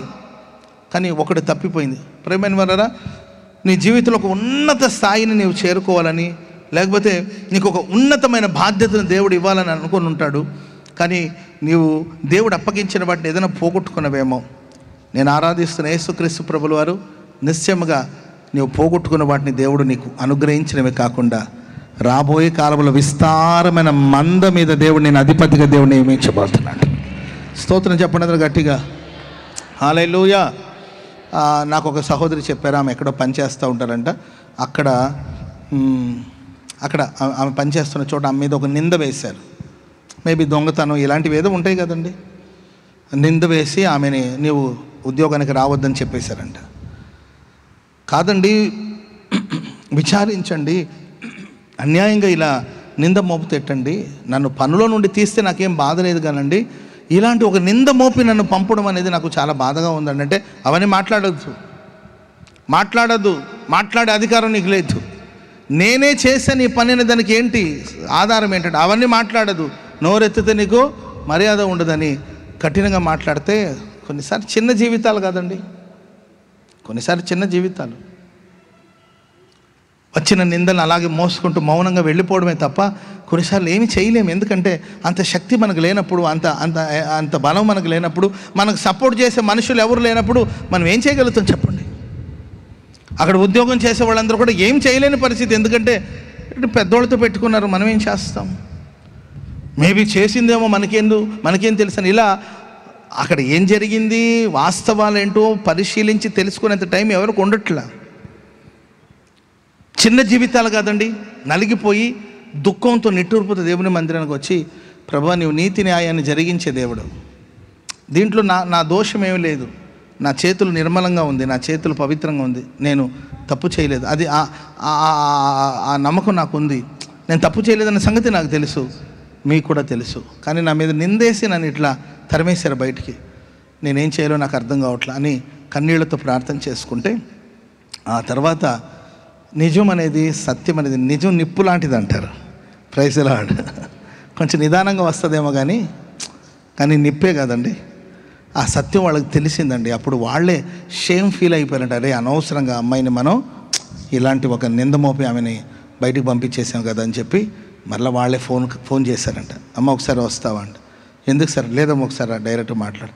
వెళితే సారీ అమ్మాయి ఏమనుకోవద్దు, నీ మీద అనవసరం నింద వేసాం, సో దోషిని పట్టుకోకుండా నీ మీద దోషం వేసారు, ఇది ఫలానా వాళ్ళ ద్వారా జరిగిందని తెలిసింది, దాని గురించి యాక్షన్ మేము తీసుకుంటాం, నీ తప్పేం లేదని మాకు తెలిసింది కనుక ఉద్యోగం మానేయొద్దమ్మా, నువ్వు మరలా వచ్చి జాయిన్ అవ్వమంటే లేదులేండి సార్, నాకు ఇక్కడ చాలా నేను అవమానాలు పడి వెళ్ళిపోయాను, ఇంకెక్కడ చేతగాని వాళ్ళకి ఏంటంటే చేతగాని వాళ్ళకి బతకడానికి ఇబ్బంది కానండి, ఏదో పని చేసుకునేవాడు ఎక్కడైనా బతుకుతాడు. ఆమెను చెప్పండి గట్టిగా. హల్లెలూయా. ఆడలేక ఎవరు మద్దల మీద పడ్డారట. అర్థమైందండి. ఈమెకి ఆడడం రాక శేఖర్ సరిగా వాయించలేదన్నారట. మద్దలంటే తబలా అదే కదండి, కీబోర్డ్ సరిగా వాయించలేదు, తబలా జోషి సరిగా వాయించలేదు అని అన్నారంట. మనకు ఆడడం రావాలి కానీ పాడడం రావాలి కానండి, ఏ ఊరు వాయించినా ఎలా వాయించినా పాడుతూ ఉంటాం అంతే. Praise the Lord. స్తోత్రం చెప్పండి గట్టిగా హల్లెలూయా. సరే ఎక్కడో ఒక చోట పని చేసుకుంటాను లేదు సార్ నేను అంటే, లేదమ్మా నేను ఆలోచించాను, ఇప్పుడు నువ్వు ఇప్పటివరకు చేసుకొచ్చావు కదా పని, ఆ పనిలో నుండి నీకు ప్రమోషన్ ఇస్తా ఉన్నా, నీ జీతం పెరుగుతుంది, నీకు ప్రమోషను ఇస్తున్నాము, ఇప్పుడు చేసిన పని కన్నా నీకు ఉన్నతమైన పనిని ఇక్కడ కల్పిస్తాము, నువ్వు నమ్మకస్తురాలని తెలిసిందని ఆమెకు ఉన్నతమైన ఉద్యోగం ఇచ్చారు. చప్పట్లు కూడా అందరూ గట్టిగా హల్లెలూయా. కాబట్టి ప్రియమైన వాళ్ళారా, మీ ప్రమోషన్కి లేకపోతే మీ అభివృద్ధికి మీ ఆశీర్వాదానికి అడ్డుగా ఏదో సమస్య వచ్చిందా? ఆ సమస్య వల్ల నీకు రావలసిన ఘనత నువ్వు పొందలేకపోయావా? ఆ సమస్య వల్ల నీవు పొందుకోవలసిన కీర్తిని పొందుకోలేకపోయావా? ఆ పోగొట్టుకున్న వాటిని దేవుడు తిరిగి నీకు దయచేసి నిన్ను ఘనత నిమిత్తమైన పాత్రగా ప్రభు చేయునుగాక. హల్లెలూయా. రెండో మాట చెప్తాను, 8వ వచనం చదవండి. 15వ అధ్యాయం 8వ వచనం. ఏ స్త్రీకైనను 10 వెండి నాణ్యాలు ఉండగా వాటిలో ఒక నాణ్యమును పోగొట్టుకొనగా ఆమె దీపమును వెలిగించి ఇల్లు ఊడ్చి అది దొరుకు వరకు జాగ్రత్తగా వెదుకును కదా. దొరికినప్పుడు తన చెలికత్తెలను పొరుగువారిని పిలిచి నాతో కూడా సంతోషించండి, నేను పోగొట్టుకున్న నాణ్యమును నాకు దొరికినని చెప్పును కదా. ఇదేంటంటే ప్రియులారా, ఇది ఒక వివాహ విషయం. Praise the Lord. పెళ్లి చూపులకు వెళ్తారు, తలలు పైకెత్తి వెళ్ళండి. పెళ్లి చూపులకు వెళ్ళినప్పుడు లెఫ్ట్ సైడ్ ఏమో యూదుల పెళ్ళి, లెఫ్ట్ సైడ్లో అమ్మాయి కూర్చొని ఉంటుంది, రైట్ సైడ్లో ఏమో అబ్బాయి కూర్చొని ఉంటాడు. ఆ అబ్బాయికి అమ్మాయికి మధ్యలో వాళ్ళ పేరెంట్స్ కూర్చొని ఉంటారు. కూర్చొని ఉంటే ఆ అబ్బాయికి ముందు అమ్మాయి నచ్చిందన్నప్పుడు ఆయనకు ఒక గ్లాసులో ద్రాక్ష రసం ఇస్తారు. ఏమిస్తారండి? ద్రాక్ష రసం ఇస్తే ఆయన తాగి ఆ పెద్దలకి ఇస్తాడు ఆ గ్లాస్ తీసుకెళ్ళి ఆ అమ్మాయికి ఇస్తారు ద్రాక్ష రసం. ఆయన మొత్తం దాగేయకుండా కొంచెం దాగిస్తాడు. ఏంటండి ఇస్తే ఆ అమ్మాయికి నచ్చిందో లేదో అనేదానికి ఆ ద్రాక్ష రసం ఇస్తే ఆ అమ్మాయి కూడా ఆ ద్రాక్ష రసం పానం చేసింది అనుకోండి, ఏంటండి అప్పుడు ఆ అమ్మాయికి నచ్చినట్టు. ఒకవేళ నచ్చకపోతే ఆమె ద్రాక్ష రసం తాగదు. అప్పుడు ఆయనకి మ్యాటర్ అర్థమైపోయి బయలుదేరి వెళ్తాడు. అంతే. నచ్చితే ద్రాక్ష. ఒక పెళ్ళిలో పెళ్లి కొడుకుది ఎంత బాధ్యత ఉంటుందో పెళ్లి కుమార్తె బాధ్యత, ఈయన ఇష్టంతో ఏంటంటే ఎంత అవసరం ఉంటుందో అమ్మాయి. నా దగ్గర నా పాప పెళ్లి చేయాలనుకుంటుంటే అమ్మాయికి నచ్చిందా అని అడుగుతాను. మీరు ఎవరని అడగండి, అమ్మాయి ఓకేనా, అమ్మాయి ఇష్టపడిందా అని అడుగుతాను. ఆ అమ్మాయిది ఏముంది, నోరు ముయ్యి అంట నేను. అర్థమైందండి? అమ్మాయికి నచ్చిందా, అమ్మాయి ఇష్టపడిందా పెళ్లి చేసుకోవడానికి. ఇద్దరు ఇష్టాలతో జరిగేదే కదా వివాహం. అన్న కొంతమంది అంటుంటారు, అన్న నాకు మా అల్లుడు బాగా నచ్చాడన్నట్టు. నీవు చేసుకో. చండాలంగా లేదా ఈ మాటే? చండాలంగా లేదా ఈ మాట? వాళ్ళకి నచ్చాలి. యూదుల ఆచారం చూడండి. ఆ పెళ్లి కుమార్తెను కూడా అడిగితే ఆ పెళ్లి కుమార్తె ఆ ద్రాక్షరసం పానం చేస్తే ఓకే. అప్పుడు ఆ పెళ్లి కుమారుడు 10 వెండి నాణ్యాలు పెద్దలకి ఇస్తాడు. ఎన్ని వెండి నాణ్యాలండి? 10 వెండి నాణ్యాలు ఇస్తారు. ఇస్తే ఆ 10 వెండి నాణ్యాలు తీసుకెళ్ళి ఆ అమ్మాయికి ఇస్తారు. ఆ పెళ్లి కొడుకు ఏం చేస్తారు తెలుసండి? వెళ్ళి ఆ పెళ్లి కుమార్తె కోసం కావలసిన అన్నీ సిద్ధపరుస్తాడు. అదే ఇల్లు కట్టడం. Praise the Lord. మనవాళ్ళు ఏం చేస్తారు? అయ్యా కుర్రోడు కుదటగా కూర్చోట్లేదయ్యా అంటే వాడికి పెళ్లి చేసిండు, వాడి దారిలో వస్తాడు. వాడు రూపాయికి పనికిరాడండి, పనిపాట ఏముండదండి, ఖాళీగా గాలికి తిరుగుతూ ఉంటాడు. ఏంటండి? గడ్డం పెంచి ఉంటాడు, కటింగ్ చేయించుకోడు, ఆకాశ పక్షులన్నీ ఆ తల్లో గూడు కట్టుకోవచ్చు, అట్టుంటాడు చూసేదానికి. చెవుకి ఏంటండి ఏదో పోగు పెట్టుంటాడు, అరవండి చేతులకి ఏదో ఏంటండి కడియం ఏదో వేసి ఉంటాడు, ప్యాంట్ ఏమో మోకాళ్ళ దాకా ఉంటుంది, స్నానాలు చేసి 60 రోజులు అయి ఉంటుంది, పళ్ళు పాచి పట్టుకోపోయి ఉంటుంది, స్మోక్ చేసి ఆ పెదాలంతా కూడా నల్లగా అయిపోయి ఉంటుంది. ఆడపిల్లలకి అలాంటి వాళ్ళంటే నస్తారంట మరి. ఓకే, వాడికి పెళ్లి చేసేయండి, వాడు కుదట పడతాడంటే మొత్తం మీద అమ్మాయిని ఇచ్చి పెళ్లి చేస్తే వాడు దేనికి పనికి రాకుండా తిరుగుతూ ఉంటాడు. వాడు పెళ్లి చేసుకున్న వాడి జీవితంలో మార్పు లేదు, పెళ్లి లేకపోయినా వాడి జీవితంలో మార్పు లేదు.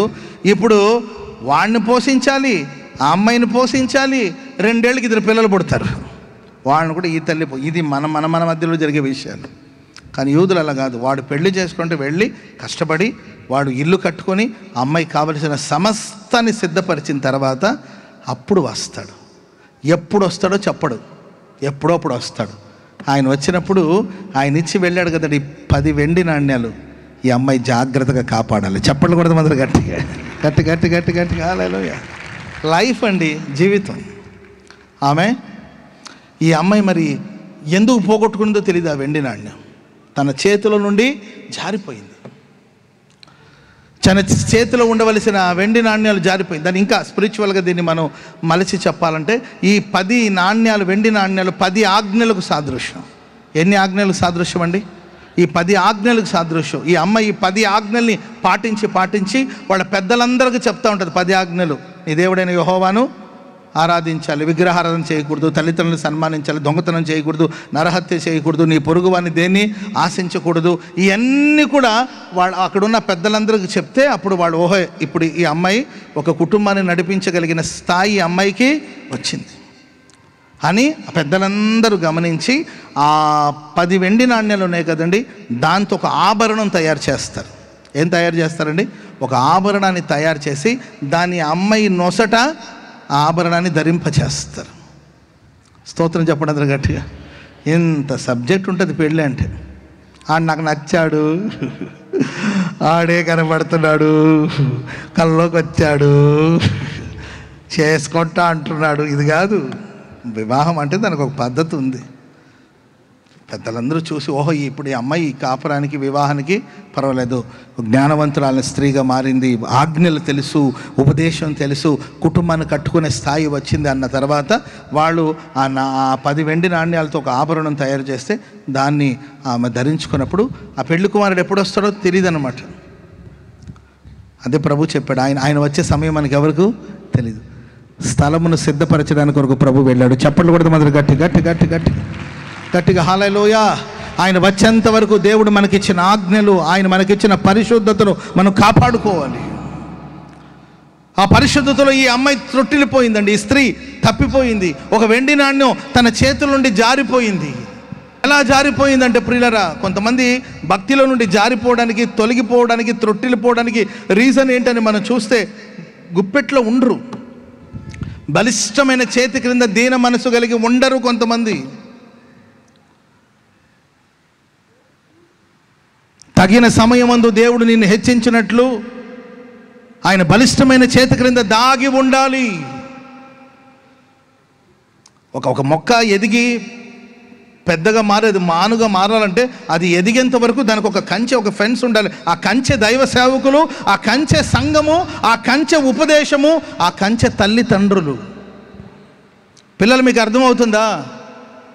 ఒక ఒక ఒక ఒక ఒక చెట్టును మనం నాటాము, దానికి ఒక ఫెన్స్, ఒక కంచె వేయకపోతే, కంచె వేయకుండా ఎక్కడ ఒక మూల మీద పెట్టామనుకోండి, ఫలం ఇచ్చే చెట్టు అది.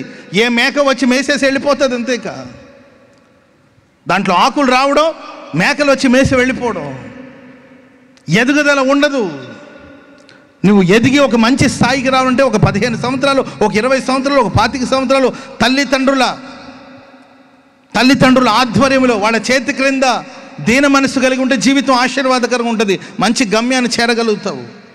తల్లిదండ్రులు జీవితాలను చూసిన వాళ్ళు, ఆ మార్గాలు నడిచి వచ్చిన వాళ్ళు, ఆ మార్గాల్లో వచ్చే శ్రమలు, కష్టాలు, పోరాటాలు ఆ తల్లిదండ్రులకు తెలుసు. జీవితాలు చూసిన వాళ్ళు, నీకు ముందుగా నడిచిన వాళ్ళు. ఓ అనుభవం కలిగిన దైవ సేవకుడు ఉన్నాడంటే ఆయన ఆ మార్గాల్లో నడిచి వెళ్ళిన వాడు, అనుభవం కలిగిన సేవకుడు.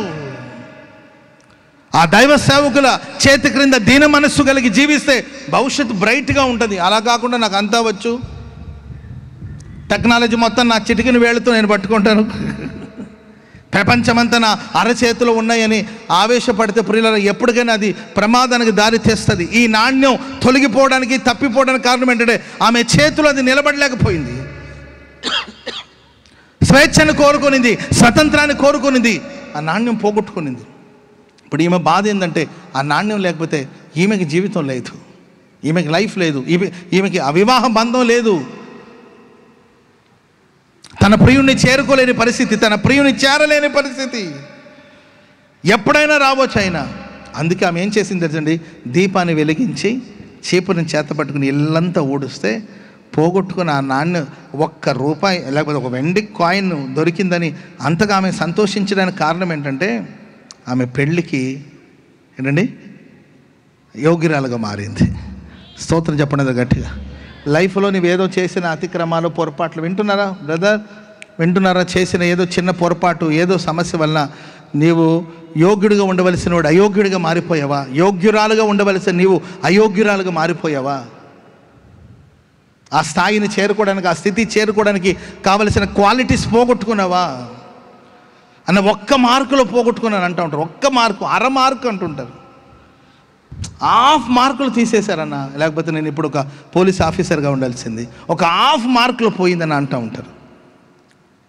నేను ఎడ్యుకేషన్ గురించి చెప్పట్లేదండి. లైఫ్లో మనం చేసే చిన్న చిన్న తప్పులు, చిన్న చిన్న పొరపాట్లు మనం చేరుకోవలసిన గమ్యాన్ని చేరలేని పరిస్థితిలో, మన జీవితంలో జరగవలసిన లోక కళ్యాణం జరగని పరిస్థితిలో ఉన్నామా, లేకపోతే మన జీవితంలో మనం చేరుకోవలసిన గమ్యం చేరలేని పరిస్థితిలో ఉన్నామా, మన జీవితంలో జరగవలసిన శుభం జరగకుండానే పోతుందా? నా దేవుడు ఆ పోగొట్టుకున్న వాటిని ఈ రాత్రి నీకు తిరిగి అనుగ్రహించబోతున్నాడు. నేను యోగ్యురాలుగా, యోగ్యుడిగా ప్రభు మార్చబోతున్నాడు. యోగ్యుడిగా ప్రభు నిన్ను మార్చునుగాక. హల్లెలూయా. చెప్పండి గట్టిగా, హల్లెలూయా. ఒకటి, పోగొట్టుకున్న గొర్రెపిల్ల. రెండవదిగా, పోగొట్టుకున్న వెండి నాణ్యం. మూడవదిగా ప్రియులారా, తప్పిపోయిన కుమారుడు. ఇక్కడ మీకు ఒక క్వశ్చన్, ఒక ప్రశ్న అడుగుతాను, సమాధానం ఎవరు చెప్తారు? తండ్రి కుమారుడిని పోగొట్టుకున్నాడా? కుమారుడు తండ్రిని పోగొట్టుకున్నాడా? చెప్పాలి. తండ్రి కుమారుడిని పోగొట్టుకున్నాడా? కుమారుడు తండ్రిని పోగొట్టుకున్నాడా? తండ్రి పోగొట్టుకున్నానన్న వాళ్ళ చేతులు ఎత్తని చూద్దాం. తండ్రి, అమ్మో మీరు బాగా తెలివిగా ఉన్నట్టు. Praise the Lord. సరే, ఇక్కడ ఆ తప్పిపోయిన కుమారుడే తన తండ్రిని పోగొట్టుకున్నాడు. Praise the Lord. ఆయన పోగొట్టుకున్న తండ్రిని దేవుడు తిరిగి ఆయనకి దయచేశాడు. చప్పట్లు కూడా అందరూ గట్టిగా హల్లెలూయా. ప్రేమైన వాళ్ళారా, ఇక్కడ ఆ తప్పిపోయిన కుమారుడు ఏమేమి పోగొట్టుకున్నాడు కూడా ఒక 2-3 మాటలు చెప్తాను మీకు. మొట్టమొదటిగా ఆయన పోగొట్టుకున్నది ఏంటంటే తండ్రిని పోగొట్టుకున్నాడు. ఎవరిని పోగొట్టుకున్నాడండి? వాళ్ళ ఫాదర్ని, వాళ్ళ నాన్నని పోగొట్టుకున్నాడు. ఎందుకు పోగొట్టుకున్నాడు చెప్పనండి? ఆయన తండ్రిని ప్రేమించలేదు, తండ్రి ఆస్తిని ప్రేమించాడు. తండ్రిని ప్రేమించుంటే తండ్రిని పోగొట్టుకున్నాడు కాదండి. ఆయన తండ్రిని ప్రేమించలేదు, తండ్రి ఆస్తిని ప్రేమించాడు. ఈ రాత్రి మీరు ఎవరిని ప్రేమిస్తున్నారు? నిజంగా గుండెల మీద చేతులు వేసుకొని చెప్పగలుగుతామా, మా నాన్న ఆస్తిని కాదు, మా నాన్నని నేను ప్రేమిస్తున్నానని వాళ్ళు ఎంతమంది ఉన్నారు? మా అమ్మ ఆస్తిని కాదు, మా అమ్మని ప్రేమిస్తున్నానని వాళ్ళు ఎంతమంది ఉన్నారు? Praise the Lord. మా పాస్టర్ గారు ఆస్తిని కాదు, మా పాస్టర్ గారిని ప్రేమిస్తున్నామని వాళ్ళు ఎంతమంది ఉన్నారు? Praise the Lord. మా ఆత్మీయ తండ్రి మాకు ఏదైనా ఇస్తాడని కాదు, ఆయన ఏమి ఇచ్చినా ఇవ్వకపోయినా ఆయన మేము ప్రేమిస్తామని వాళ్ళు ఎంతమంది ఉన్నారండి? నిజం చెప్పాలి. మా పాస్టర్ గారు మాకు ఏదో మా ఇంటికి రావాలి, అదే మీకు ఇవ్వడం అంటే, ఆస్తి ఇవ్వడం అంటే, నా దగ్గర ఏమో చెప్పండి ఇవ్వడానికి. ఆస్తి ఇవ్వడం అంటే మా ఇంటికి రావాలి, మా తల మీద చేతులు పెట్టాలి, అందరి తల మీద 2 నిమిషాలు పెడితే మా తల మీద 3 నిమిషాలు పెట్టాలి. Praise the lord. అండ్ మేము ఎప్పుడు పిలిచినా రావాలి, మా ఇంట్లో కుక్క సచ్చినా రావాలి. కుక్క అంటే మళ్ళీ బాధ వాళ్ళకి, అమ్మ ఏంటమ్మా కుక్క సచ్చి, కుక్క అంటారండి పాస్టర్ గారు, టోనీ బోనీ ఏదో ఉంటుంది దాని పేరు పెట్టి పిలవాలంట. ఎలా ప్రేమిస్తున్నాం మనం దైవ సేవకుల్ని? ఇస్తేనే ప్రేమనా? అయినా ఒక మనిషిలో మనం ఏం ప్రేమిస్తున్నాం? ఎవరిని ప్రేమిస్తున్నాం? ఆస్తిని ప్రేమించాడు కనుక దూరం అయిపోయాడు. ఆయన అనుకుంటున్నాడు కానీ, నాన్నతోనే ఉన్నానని అనుకుంటున్నావు తమ్ముడు, నీవు తండ్రితోనే ఉన్నావు నీవు అనుకుంటున్నావు, కానీ నీకు ఆ తండ్రి ఆస్తి మీద మనసు ఉందే కానీ ఆ తండ్రి మీద నీకు మనసు లేదు. అందుకరికి ఫైటింగ్, ఎప్పుడు ఇస్తావు అని చెప్పి ఫైటింగ్ చేసుకుంటే, ఆ మంచి తండ్రి ఏం చేశాడు తెలుసండి? తండ్రికి ఇచ్చేవాడండి. ఆమె చెప్పండి గట్టిగా. అడిగిన వాడికి ఇస్తాడు, అడగని వాడి కూడా ఇస్తాడు. ఆమె పెద్దోడు అడిగాడా? అడగలేదు, కానీ వాడు కూడా మనసులో ఉంది, కానీ వాడు అడగలేకపోతున్నాడు అంతే. వాడు ఆస్తిని ప్రేమించిన వాడే. అర్థమైందండి? అందరే. నేను మొన్న ఒక చిన్న న్యూస్లో చూపిస్తున్న ఒక వీడియో చూశాను. ఆస్తి కోసం, మేబీ చిలకలూరుపేట, పిడిగిరాల, మొత్తం మీద మన గుంటూరు డిస్ట్రిక్ట్ అనుకుంటాను. ఆస్తి కోసం ఒకడు వాళ్ళ అమ్మని కొడుతున్నాడండి. నాకు గుండె బరువెక్కిపోయింది. వాళ్ళ అమ్మని కొడుతున్నాడు ఆస్తి విషయంలో. ఆడపిల్లలకి ఇవ్వాలని ఏదో ఉంటే, ఏదో ప్రాబ్లం ఏదైనా కావచ్చు. ఒక కన్న తల్లిని కొట్టాలనే ఆలోచన వచ్చిందంటే, అంటే మనుషులు ఎలా మారిపోతున్నారు మీరు చూడండి. పుట్టినప్పుడు ఒక చంటి బిడ్డ, ఒక పసికోన ఎంత ఉంటుందండి? ఆ చిన్న మాంసపు ముద్దను పెంచి పెద్ద చేసి ఒక 20 ఏళ్ళలో, 25 ఏళ్ళలో, 30 ఏళ్ళలో, 40 ఏళ్ళలో ఒక పరిపూర్ణమైన మనిషిగా నిర్మించి ఒక మంచి జీవితాన్ని ఇస్తే డబ్బు కోసం ఏంటి మనం కష్టపడి బతకలేమా చెప్పండి? కష్టపడి బతకలేమా చెప్పండి? చేతకాని వాళ్ళమా చెప్పండి? ఏదో కూలి పని చేసుకుని ఒక ముద్ద అన్న వస్త్రాలు ఉంటే చాలా అన్నాడు కదా దేవుడు. కూలి పని చేసుకొని బతకలేమా? ఆటో డ్రైవింగ్ చేసుకొని బతకలేరా చెప్పండి? చాలామంది పిల్లలు వినాలి. చాలామంది పిల్లలు ఉదయాన్నే 5ంటికి లేచి 6 దాకా చదువుకొని 6 నుండి 8 గంటల వరకు 9 గంటల వరకు పేపర్ వేసి తర్వాత స్కూల్కి వెళ్ళి చదువుకునే వాళ్ళు ఉన్నారు. వాళ్ళకి ఇక వేరే మార్గం లేదండి, పరిష్కారం వేరే మార్గం లేదు, సంపాదించాల్సింది. చాలామంది పగలంతా ఏంటంటే స్కూల్కి వెళ్ళొచ్చు, లేకపోతే కాలేజీకి వెళ్ళొచ్చు. కాలేజీ కూడా అంత కూడా కాదండి, స్కూల్కి వెళ్ళొచ్చి సాయంత్రం మరలా 6 నుండి రాత్రి 9-10 గంటల వరకు బట్టల షాపులో పనిచేసి 9-10 గంటల వరకు బట్టల షాపులో పనిచేసి నిలబడి మీరు ఏ బట్టల షాపులన్నా చూసారండి, అక్కడ సేల్స్ గర్ల్స్ కానీ లేకపోతే సేల్స్ బాయ్ వాళ్ళు ఉంటారు కదండి, వాళ్ళకి స్టూల్ వేసి కూర్చోబెట్టినట్టు మీరు చూసి ఉంటారండి. నిలబడి పగలంతా చదువుకొని నిలబడి రాత్రి ఎప్పుడో 11 గంటలకు వచ్చి ఆ తర్వాత మరలా హోంవర్క్ ఏదైనా ఉంటే అవన్నీ చూసుకొని ఎప్పుడో ఏదైనా ఒక ముద్ద తిని 12ంటికి పడుకొని మరలా ఉదయాన్నే 5ంటికి లేచి మరలా 5ంటికి వెళ్ళి లేచి 6 గంటల వరకు చదువుకొని మరలా మార్నింగ్ ఏదో పని చేసుకొని మరలా వెళ్ళి ఎంతమంది మార్నింగ్ ఉదయకాలం వెళ్ళి మార్కెట్లో బస్తాలు మోసి బుట్లు మోసి బస్తాలు మోసి చదువుకుంటున్నారండి. బావిలో ఉన్న కప్పలాగా మనకు మేబీ ఒకవేళ తెలియకపోవచ్చు, ఇదే ప్రపంచం అని అనుకుంటున్నారేమో. ఉదయకాలం పనిచేసి సాయంత్రం పనిచేసి నాన్నకు ఆరోగ్యం బాగాలేదు, మంచాన ఉన్నాడు, అమ్మ పనికి వెళ్తే ఆ మంచాన పడున్నవాడిని చూసుకునేవాడు ఎవరు లేరు. ఒకవైపున చదువుకుంటూ ఒకవైపున పని చేసుకుంటూ తన ఎడ్యుకేషన్ చూసుకుంటూ ఆ తర్వాత తండ్రికి కావలసిన మందులు సమకూరుస్తూ తల్లికి కావలసిన వాటిని సమకూరుస్తూ అవసరమైతే చెల్లి తమ్ముడు ఉంటే వాళ్ళని చదివించే బాధ్యతను కూడా భుజాల మీద వేసుకొని కష్టపడేవాళ్ళు చాలామంది ఉన్నారు. యవనస్తులు తెలుసుకోవాలి, ఈరోజు ఏదో ఒక స్థితి నీ తల్లిదండ్రులు ఏదో కష్టపడ వాళ్ళు తెరచాటును ఎంత కష్టపడుతున్నారు అనేది చాలామంది గుర్తించలేని పరిస్థితి. నిందించడానికి దూషించడానికి రెడీగా ఉంటారు తప్ప వాళ్ళు తెరచాటున పడుతున్న కష్టాలు, ఆ కుటుంబాన్ని పోషించుకోవడానికి పడే కష్టాలు, భారాలు ఈరోజు చాలామంది గుర్తించలేని పరిస్థితి. గుర్తించకపోగా అది ఇవ్వలేదు, ఇది చేయలేదు, అది ఇచ్చారా, ఇది ఇచ్చారా, తెచ్చారా, సచ్చారా అని మాట్లాడేదేమో చెప్పండి. ఎవడు గనమన్నాడు, ఎవడు పెంచమన్నాడు అంటే చంపాలంటే ఎంతసేపు అంటే 2 నిమిషాలు చంపేయచ్చు. పెద్ద విషయమా చెప్పండి? ఏదో ఒకటి పెట్టి చంపాలంటే పెద్ద విషయమా చెప్పండి? బిడ్డల్ని పోషించాలి, ప్రయోజకులుగా మారాలి అని చూడండి. ఆయన లైఫ్లో ఈరోజు చాలామంది ఇక్కడ కూర్చున్నారు కానండి, మీరు మీ తల్లిదండ్రులు పోగొట్టుకున్నారు. మీరు అనుకుంటున్నారు కానండి, మా అమ్మతోనే కూర్చున్నాను, మా అమ్మ పక్కన కూర్చున్నాను అని అనుకుంటున్నావు, కానీ నువ్వు ఎప్పుడు అమ్మని పోగొట్టేసుకున్నావు. మా నాన్నతో పాటు బైక్ ఎక్కి వచ్చానని నువ్వు అనుకుంటున్నావు కానండి, ఎప్పుడో మీ నాన్నని నువ్వు పోగొట్టుకున్నావు. కానీ నాన్నతోనే ఉన్నావు, అమ్మతోనే ఉన్నావు అని అనుకుంటున్నావు, కానీ నీవు ఆత్మీయంగా లేకపోతే మానసికంగా వాళ్ళని పోగొట్టేసుకున్నావు. మరి వాళ్ళు తెస్తున్నారు, నువ్వు తింటున్నావు, వాళ్ళు ఇస్తున్నారు, నువ్వు కట్టుకుంటున్నావు, వాళ్ళు ఇస్తున్నారు, నువ్వు హ్యాపీగా ఉంటున్నావు, కానండి మానసికంగా నువ్వు వాళ్ళకి దూరం అయిపోయావు అనే సంగతి నువ్వు గుర్తుపట్టాలి. ఇంట్లోనే ఉన్నాడు, తండ్రిని పోగొట్టుకున్నాడండి ఆయన. ఎందుకంటే తండ్రి ఆస్తి, నాన్న నాకేం అవసరం, నీవు ఉంటే చాలు, అదే అండి ప్రేమ. ఆమె చెప్పడం గట్టిగా, నన్ను కన్నవాళ్ళ రుణాన్ని మనం ఎలా తీర్చుకోగలుగుతాం చెప్పండి? నన్ను కన్నావు, నాకు ఒక జీవితం ఇచ్చావు, నాకు అన్ని అవయవాలు చక్కగా పనిచేస్తున్నాయి అంటే మరి మీరు నన్ను మంచిగా కన్నారు కాబట్టి నేను ఇలా ఉన్నాను, సో ఇది చాలు అనుకునే వాళ్ళు ఎంతమంది ఉన్నారు చెప్పండి?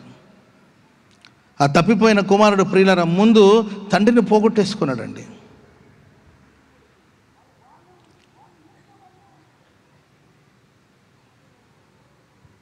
మనం ఎవరిని ప్రేమిస్తున్నాం చెప్పండి? తల్లిదండ్రులు ప్రేమిస్తున్నావా, లేకపోతే వాళ్ళ ఆస్తిని మీరే తీర్మానం చేసుకోవాలి.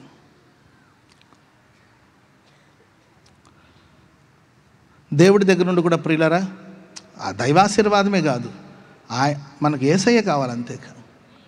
నీవు ఉంటే చాలు ప్రభువా, నువ్వు నాకు తిండి పెట్టినా పెట్టకపోయినా, నువ్వు నన్ను దీవించకపోయినా, నువ్వు నన్ను ఆశీర్వదించకపోయినా, నువ్వు నేను చేసినా నేను నిన్నే ప్రేమిస్తాను ప్రభు, నీవుంటే నాకు చాలు.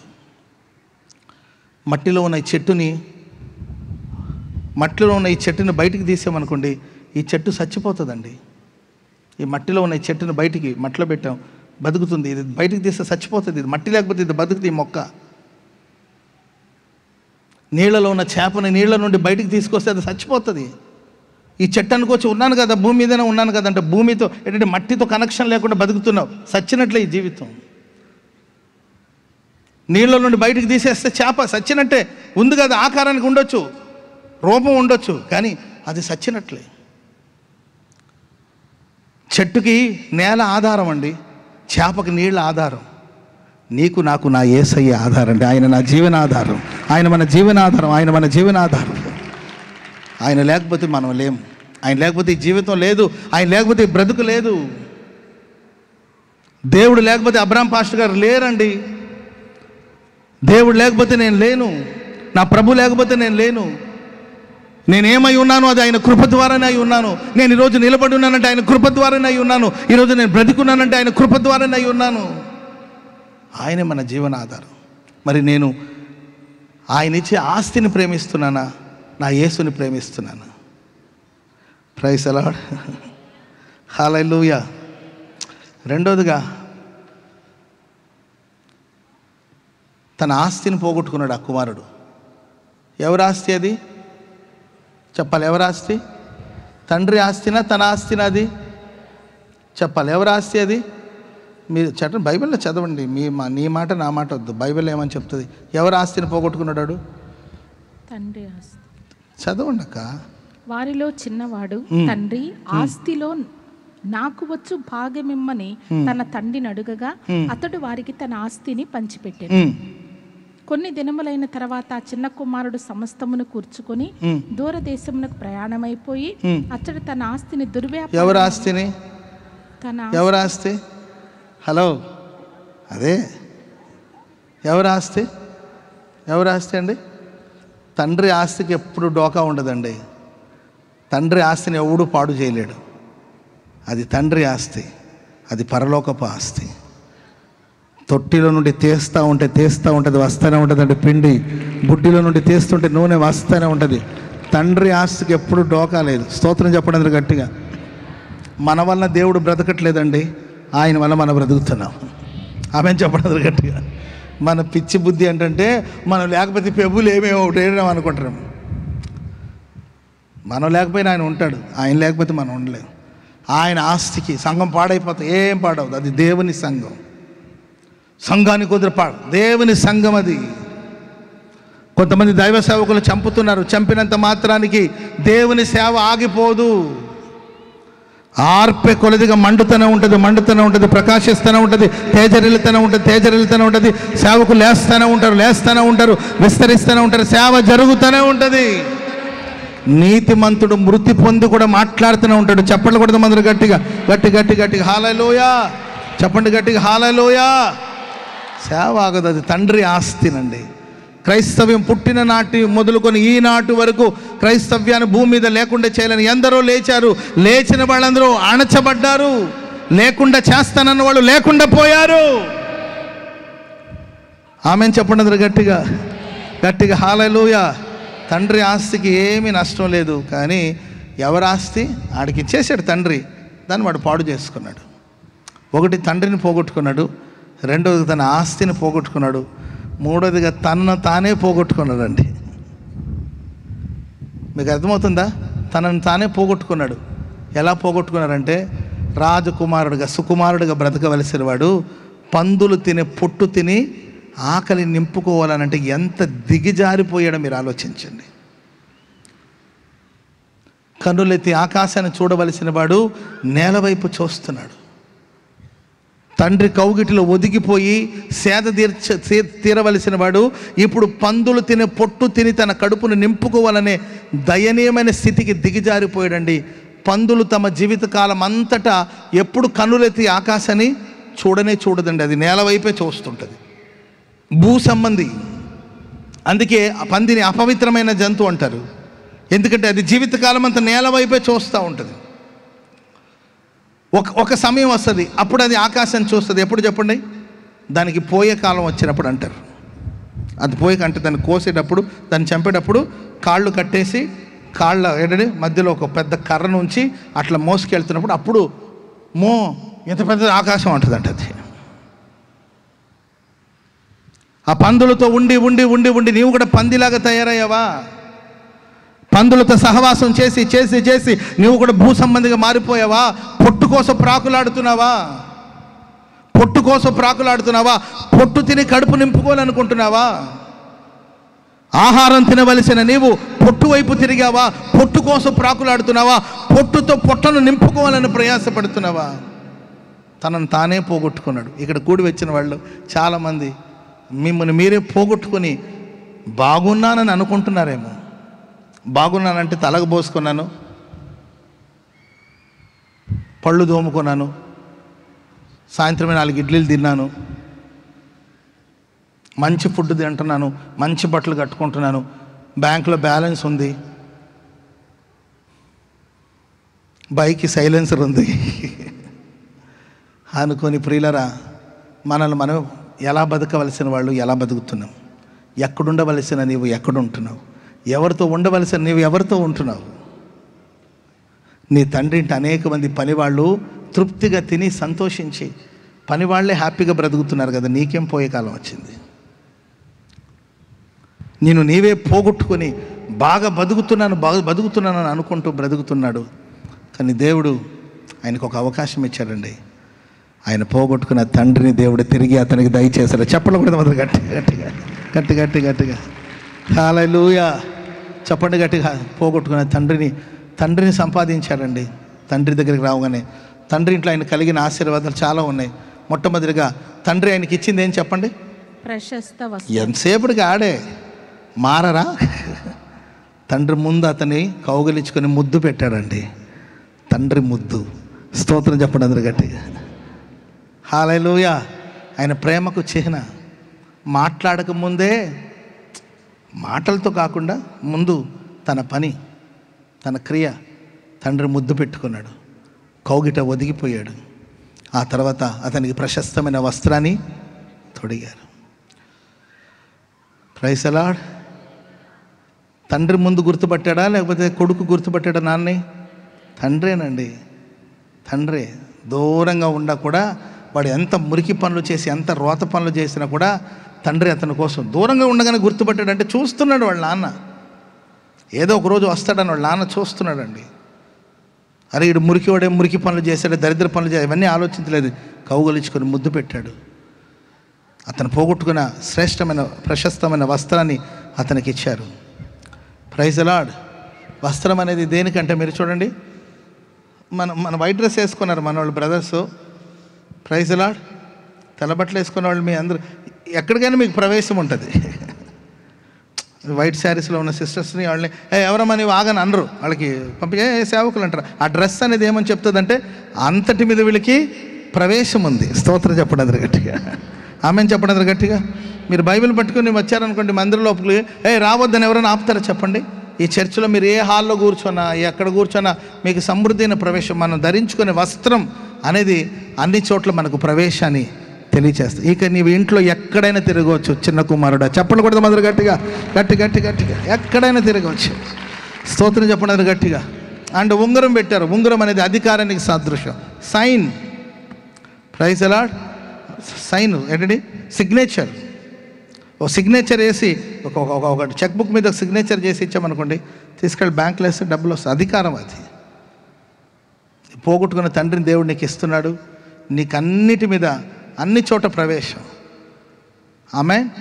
రెండోదిగా నీకు అధికారం దేవుడు ఇస్తాడు. Praise the lord. మూడోదిగా చెప్పులు తొడిగించారు, సమాధానం. Praise the Lord. ఇలాంటి ఒక శ్రేష్టమైన అనుభవాల ప్రభు మనల్ని నడిపించును గాక. తండ్రిని పోగొట్టుకున్నావా? తండ్రి నీకు ఇచ్చిన ఆస్తిని పోగొట్టుకున్నావా? నిన్ను నీవే పోగొట్టుకున్నావా? ఒకసారి తీర్మానం చేసుకుని ప్రార్థన చేసుకోగలిగితే ఉన్నత స్థలములోనికి వచ్చిన వారికి దేవుడు పోగొట్టుకున్న వాటన్నిటిని ఇస్తాడు. మీకు సబ్జెక్ట్ అర్థమైందండి? దేవుడు మనల్ని ఎక్కడ ఎక్కిస్తాడు? ఉన్నత స్థలానికి. సౌలుని ఎక్కడ ఎక్కించాడు దేవుడు? ఉన్నత స్థలం మీద. ఉన్నత స్థలం మీద సౌలుకు దొరికిన ఆశీర్వాదాలు ఏంటండి? ఒకటి భోజనం, రెండోదిగా నీ మనసులో ఉన్నాయని రేపు చెప్తాను, మూడోదిగా నువ్వు పోగొట్టుకున్న గాడిద నీకు దొరికిందనే వార్త వస్తుంది. ఏంటండి? దేవుడు ఏమేమి పోగొట్టుకున్న వాటిని మనకి ఇచ్చాడంటే నేను 3 విషయాలు మీకు చెప్తూ వచ్చాను. ఒకటి తప్పిపోయిన గొర్రె, రెండవదిగా పోగొట్టుకున్న వెండి నాణెం, మూడవదిగా పోగొట్టుకున్న తండ్రిని దేవుడు నీకు మరలా అందించబోతున్నాడు. హల్లెలూయా. తల్లిదండ్రులు ఎవరు కష్టపెట్టొద్దండి, కష్టపెట్టొద్దు. మంచోళ్ళు కానీ చెడ్డోళ్ళు కానండి, మన కన్నవాళ్ళే కాదండి. సరే, కొన్నిసార్లు వాళ్ళు మనల్ని అపార్థం చేసుకుంటారు. ఆ ఏజ్ అంతే, ఇక ఆ ఏజ్ అంతే. ఓ 40-50 ఇయర్స్ వచ్చేసిన తర్వాత ఆ ఏజ్ ప్రాబ్లం అంతే. వాళ్ళ బాడీలో ఎన్నో మార్పులు వస్తూ ఉంటుంది, బ్లడ్లో మార్పు వస్తూ ఉంటుంది. వాళ్ళ ఆలోచనలు, మైండ్ స్వింగ్ అనేది ఎప్పుడు ఎలా ఉంటుందో తెలియదండి, మారిపోతూ ఉంటారు. పిల్లలు దాన్ని అర్థం చేసుకొని తల్లిదండ్రులకు మీరు దూరం అవ్వద్దు, దైవ సేవకులకి దూరం అవ్వద్దు, మేము నడిపించే దైవ సేవకులకి దూరం అవ్వద్దు. అపార్థాలు చేసుకుని దేవుని సేవకు మీరు దూరంగా ఉండొద్దు, సేవకు దూరంగా ఉండొద్దు, పరిచర్యకు నువ్వు దూరంగా ఉండొద్దు. పరలోకమందున దేవునికి దూరంగా ఉండి దేవుడిచ్చిన ఆస్తిని పోగొట్టుకుని చివరికి నిన్ను నీవు పోగొట్టుకునే స్థితికి రావద్దని మరొకసారి మీకు తెలియచేస్తున్నాను. Praise the Lord. పోగొట్టుకున్న గొర్రె మరలా దొరికింది, పోగొట్టుకున్న నాణ్యం మరలా దొరికింది, పోగొట్టుకున్న తండ్రి మరలా దొరికాడు. ప్రార్థన చేసుకుందాం. దయచేసి అందరూ లేచి నిలబడండి. దయచేసి అందరూ లేచి నిలబడండి. హల్లెలూయా. స్తోత్రం, స్తోత్రం, స్తోత్రం, స్తోత్రం. మహాపరిశుద్ధుడైన మా తండ్రి, మీ నామానికి వందనాలు, స్తోత్రాలు చెల్లిస్తున్నాం తండ్రి. గడిచినటువంటి 4 మాసములు కూడా ప్రభువా కనుపాప వలె మమ్మల్ని కాపాడి ఉన్నారు తండ్రి. మీకు స్తోత్రాలు తండ్రి. కృపా సత్యములతో మమ్మల్ని నడిపించి సజీవుల సంఖ్యలో ఉంచి దేవా మీ నామాన్ని ఘనపరిచి ఆరాధించి కృపలో నిలిచి ఉండటానికి మీరు సహాయం చేశారు తండ్రి. మరొక నూతన మాసములోకి నాయన మమ్మల్ని ప్రవేశింపజేశావు ప్రభువా తండ్రి. మరొక దయా కిరీటాన్ని మాకు ధరింపజేసినందుకే మీకు వందనాలు చెల్లిస్తున్నాం తండ్రి. గొప్ప దేవుడవయ్యా, మహోన్నతమైన దేవుడవు తండ్రి. ఈ రాత్రి నాయన దేవ ఈ ప్రత్యేక ప్రార్థనా కూటమిలో తండ్రి దేవా ప్రారంభం నుంచి నాయన మీరు మమ్మల్ని నడిపించిన విధానము కొరకే మీకు వందనాలు చెల్లిస్తున్నాం తండ్రి. ఈ మాసములో మొదటి దినమందు నా తండ్రి నీ పాద సన్నిధిలో చేరి మేము ప్రార్థించుకోవటానికి దేవా తండ్రి మిమ్మల్ని ఘనపరచడానికి మా జీవితాలు సరిచేసుకోవటానికి మాకు ఇచ్చిన ఈ భాగ్యాన్ని ధన్యతను బట్టి నాయన మీకు వందనాలు చెల్లిస్తున్నాం ప్రభువా. నా తండ్రి మీరు ఇచ్చిన వాగ్దానమును బట్టి నాయన మీకు వందనములయ్యా. మా ఎడల మీకు వింతైన ప్రేమ, గొప్ప ప్రేమ కలిగి ఉన్నందుకు మీకు వందనాలు తండ్రి. ఉన్నతమైన స్థలములను నేను ఎక్కించదనని నాయన మీరు వాగ్దానం చేసి ఉన్నారు తండ్రి. మీకు ఎంత ప్రేమ నాయన మా ఎడల తండ్రి. నాయన మమ్మల్ని హెచ్చించాలని, ఆశీర్వదించాలని, ఉన్నతమైన స్థలములలో నిలబెట్టాలని మీరు మా ఎడల ఉద్దేశించినందుకే మీకు వందనాలు ప్రభువా. అయ్యా రిబల కత్తురాల వలగర శబారి కత్తురాల వలగర దగ్గర మాడిగర దగ్గర కత్తురాలమా. ఇదిగో నా ప్రియమైన జనమా, ఇదిగో నేను నీకో మాట్లాడుచున్న మాట, ఇదిగో కలవరపడుతున్న ఆత్మ నీలో నుంచి తొలగిపోవాలని హెచ్చరించుచున్నాను. ఇదిగో నేను ఉన్నతమైన కార్యములు చేయగలిగిన దేవుడును, నిన్ను హెచ్చించుటకే ఈ రాత్రి మీ మధ్యలో నేను ప్రత్యక్షమై ఉన్నాను. ఇది పరిశుద్ధాత్మతో మాట్లాడుచున్న మాట. నువ్వు హెచ్చించబడాలి, నువ్వు ఘనపరచబడాలి, నువ్వు ఆశీర్వదించబడాలి, నీకు మంచి ఖ్యాతి కలగాలి. ఇది నా యొక్క మాట బిడ్డ. భయపడవద్దు, భయపడవద్దు. నేను నీకు ముందుగా నడిచి ఉన్నాను కదా. ఇది మొదలుకొని నువ్వు ఘనపరచబడవచ్చున్నావు. ఇది మొదలుకొని నువ్వు ఘనతకు ఆస్వాదముగా మార్చబడవచ్చున్నావు బిడ్డ. భయపడుతున్న ఆత్మ నీలో తొలగిపోవాలని నేను మరొకసారి హెచ్చరించుచు ఉన్నాను. రిబల బాబా రిఖ బాబా బాబా లిఖ బాల బాబా బాబా రిబల బాబా రిఖ బల శబరి గరబల గర దగ్గర మాడి గర దగ్గర భక్తుడా, పరిశుద్ధాత్మ దేవుడా, అయ్యా మీ స్వరాన్ని వినగలిగిన వారిగా మార్చండి తండ్రి. మిమ్మల్ని వెంబడించే వారిగా మీరు మార్చండి తండ్రి. దేవా తండ్రి మీకు స్తోత్రములయ్యా. దేవా మీ స్వరాన్ని విని మిమ్మల్ని వెంబడించే వారిగా ప్రతి ఒక్కరిని నడిపించయ్యా. ఈ మాసములు మీరు మమ్మల్ని హెచ్చరించారు వాక్కు ద్వారా ప్రభువా. నా తండ్రి మీ బలిష్టమైన చేతి కింద మేము తండ్రి తీయన మనస్సు కలిగి దేవా తగ్గింపు జీవితము కలిగి నీ చేతి నీడలో జీవించగలిగేటట్లుగా మాకు సహాయం చేయమని అడుగుతున్నాం ప్రభా. నీవెక్కడ తప్పిపోకుండానట్లుగా తండ్రి, మీ కృపలో దాచబడేటట్లుగా మా అందరికి మీరు సహాయం చేయమని అడుగుతున్నాము తండ్రి. దేవా మీకు స్తోత్రములు స్తోత్రములు తండ్రి. రాజా, ఏవైతే పోగొట్టుకున్నారో ఈ మాసములో నా తండ్రి సమస్తాన్ని మీరు అనుగ్రహించబోతున్నందుకే మీకు వందనములు ప్రభా. సమస్తములు మా కొరకు సిద్ధపరచబోతున్నందుకే మీకు వందనములయ్యా. రిబల బాబా రిఖబల శమరిగరబల గర దగ్గర మగతుడా.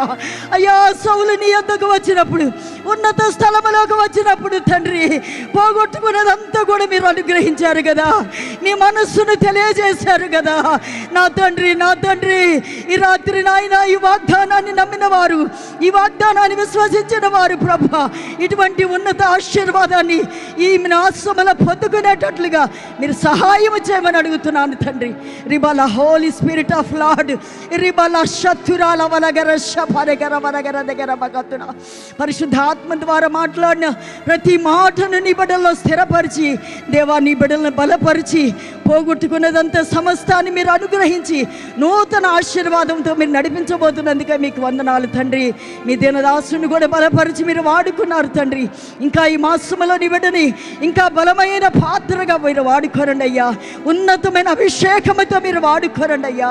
నా తండ్రి, మీరు వాడుకోకపోతే ఎవరు వాడబడలేరు కదయ్యా. మీరు తండ్రి ప్రపంచ నలుమూలకి నీ బిడ్డని తీసుకొని వెళ్ళి మీరు వాడుకోండి తండ్రి. మీ నామానికి మహిమ తెచ్చుకోండి అయ్యా. ఈ రాత్రి నాయన ఈ ప్రత్యేక ప్రార్థనలో పాల్గొన్న ప్రతి ఒక్కరు కూడా దేశం యొక్క ఉన్నతమైన స్థలములకి ఎక్కించబడినట్లుగా నూతన ఆశీర్వాదాలు పొందుకున్నట్లుగా మీరు సహాయం చేసి మీ నామాన్ని మహిమపరచుకోబోతున్నందుకే స్తోత్రాలు చెల్లిస్తూ యేసు పరిశుద్ధ నామములు అడిగి ప్రార్థిస్తున్నాము తండ్రి. మన ప్రభు అయిన యేసుక్రీస్తు కృపయు, తండ్రి అయిన దేవుని ప్రేమయు, పరిశుద్ధాత్మ దేవుని యొక్క సన్నిధి సహవాసం మనకును సకల కోటి పరిశుద్ధులకును ఈ రాత్రికాల సమయమున ఈ ప్రత్యేక ప్రార్థనా కూటంలో పాలు పంపులు పొంది దేవుని యొక్క దివ్యమైనటువంటి సంగతులు విని తీర్మానం చేసుకున్న ప్రతి వారికి ఆయన కృప సదాకాలము తోడుండి నడిపించి నిత్య మహిమగల రాకడకు రాజ్యం సిద్ధపరుచునుగాక. ఆమేన్, ఆమేన్. హల్లెలూయా, హల్లెలూయా, హల్లెలూయా.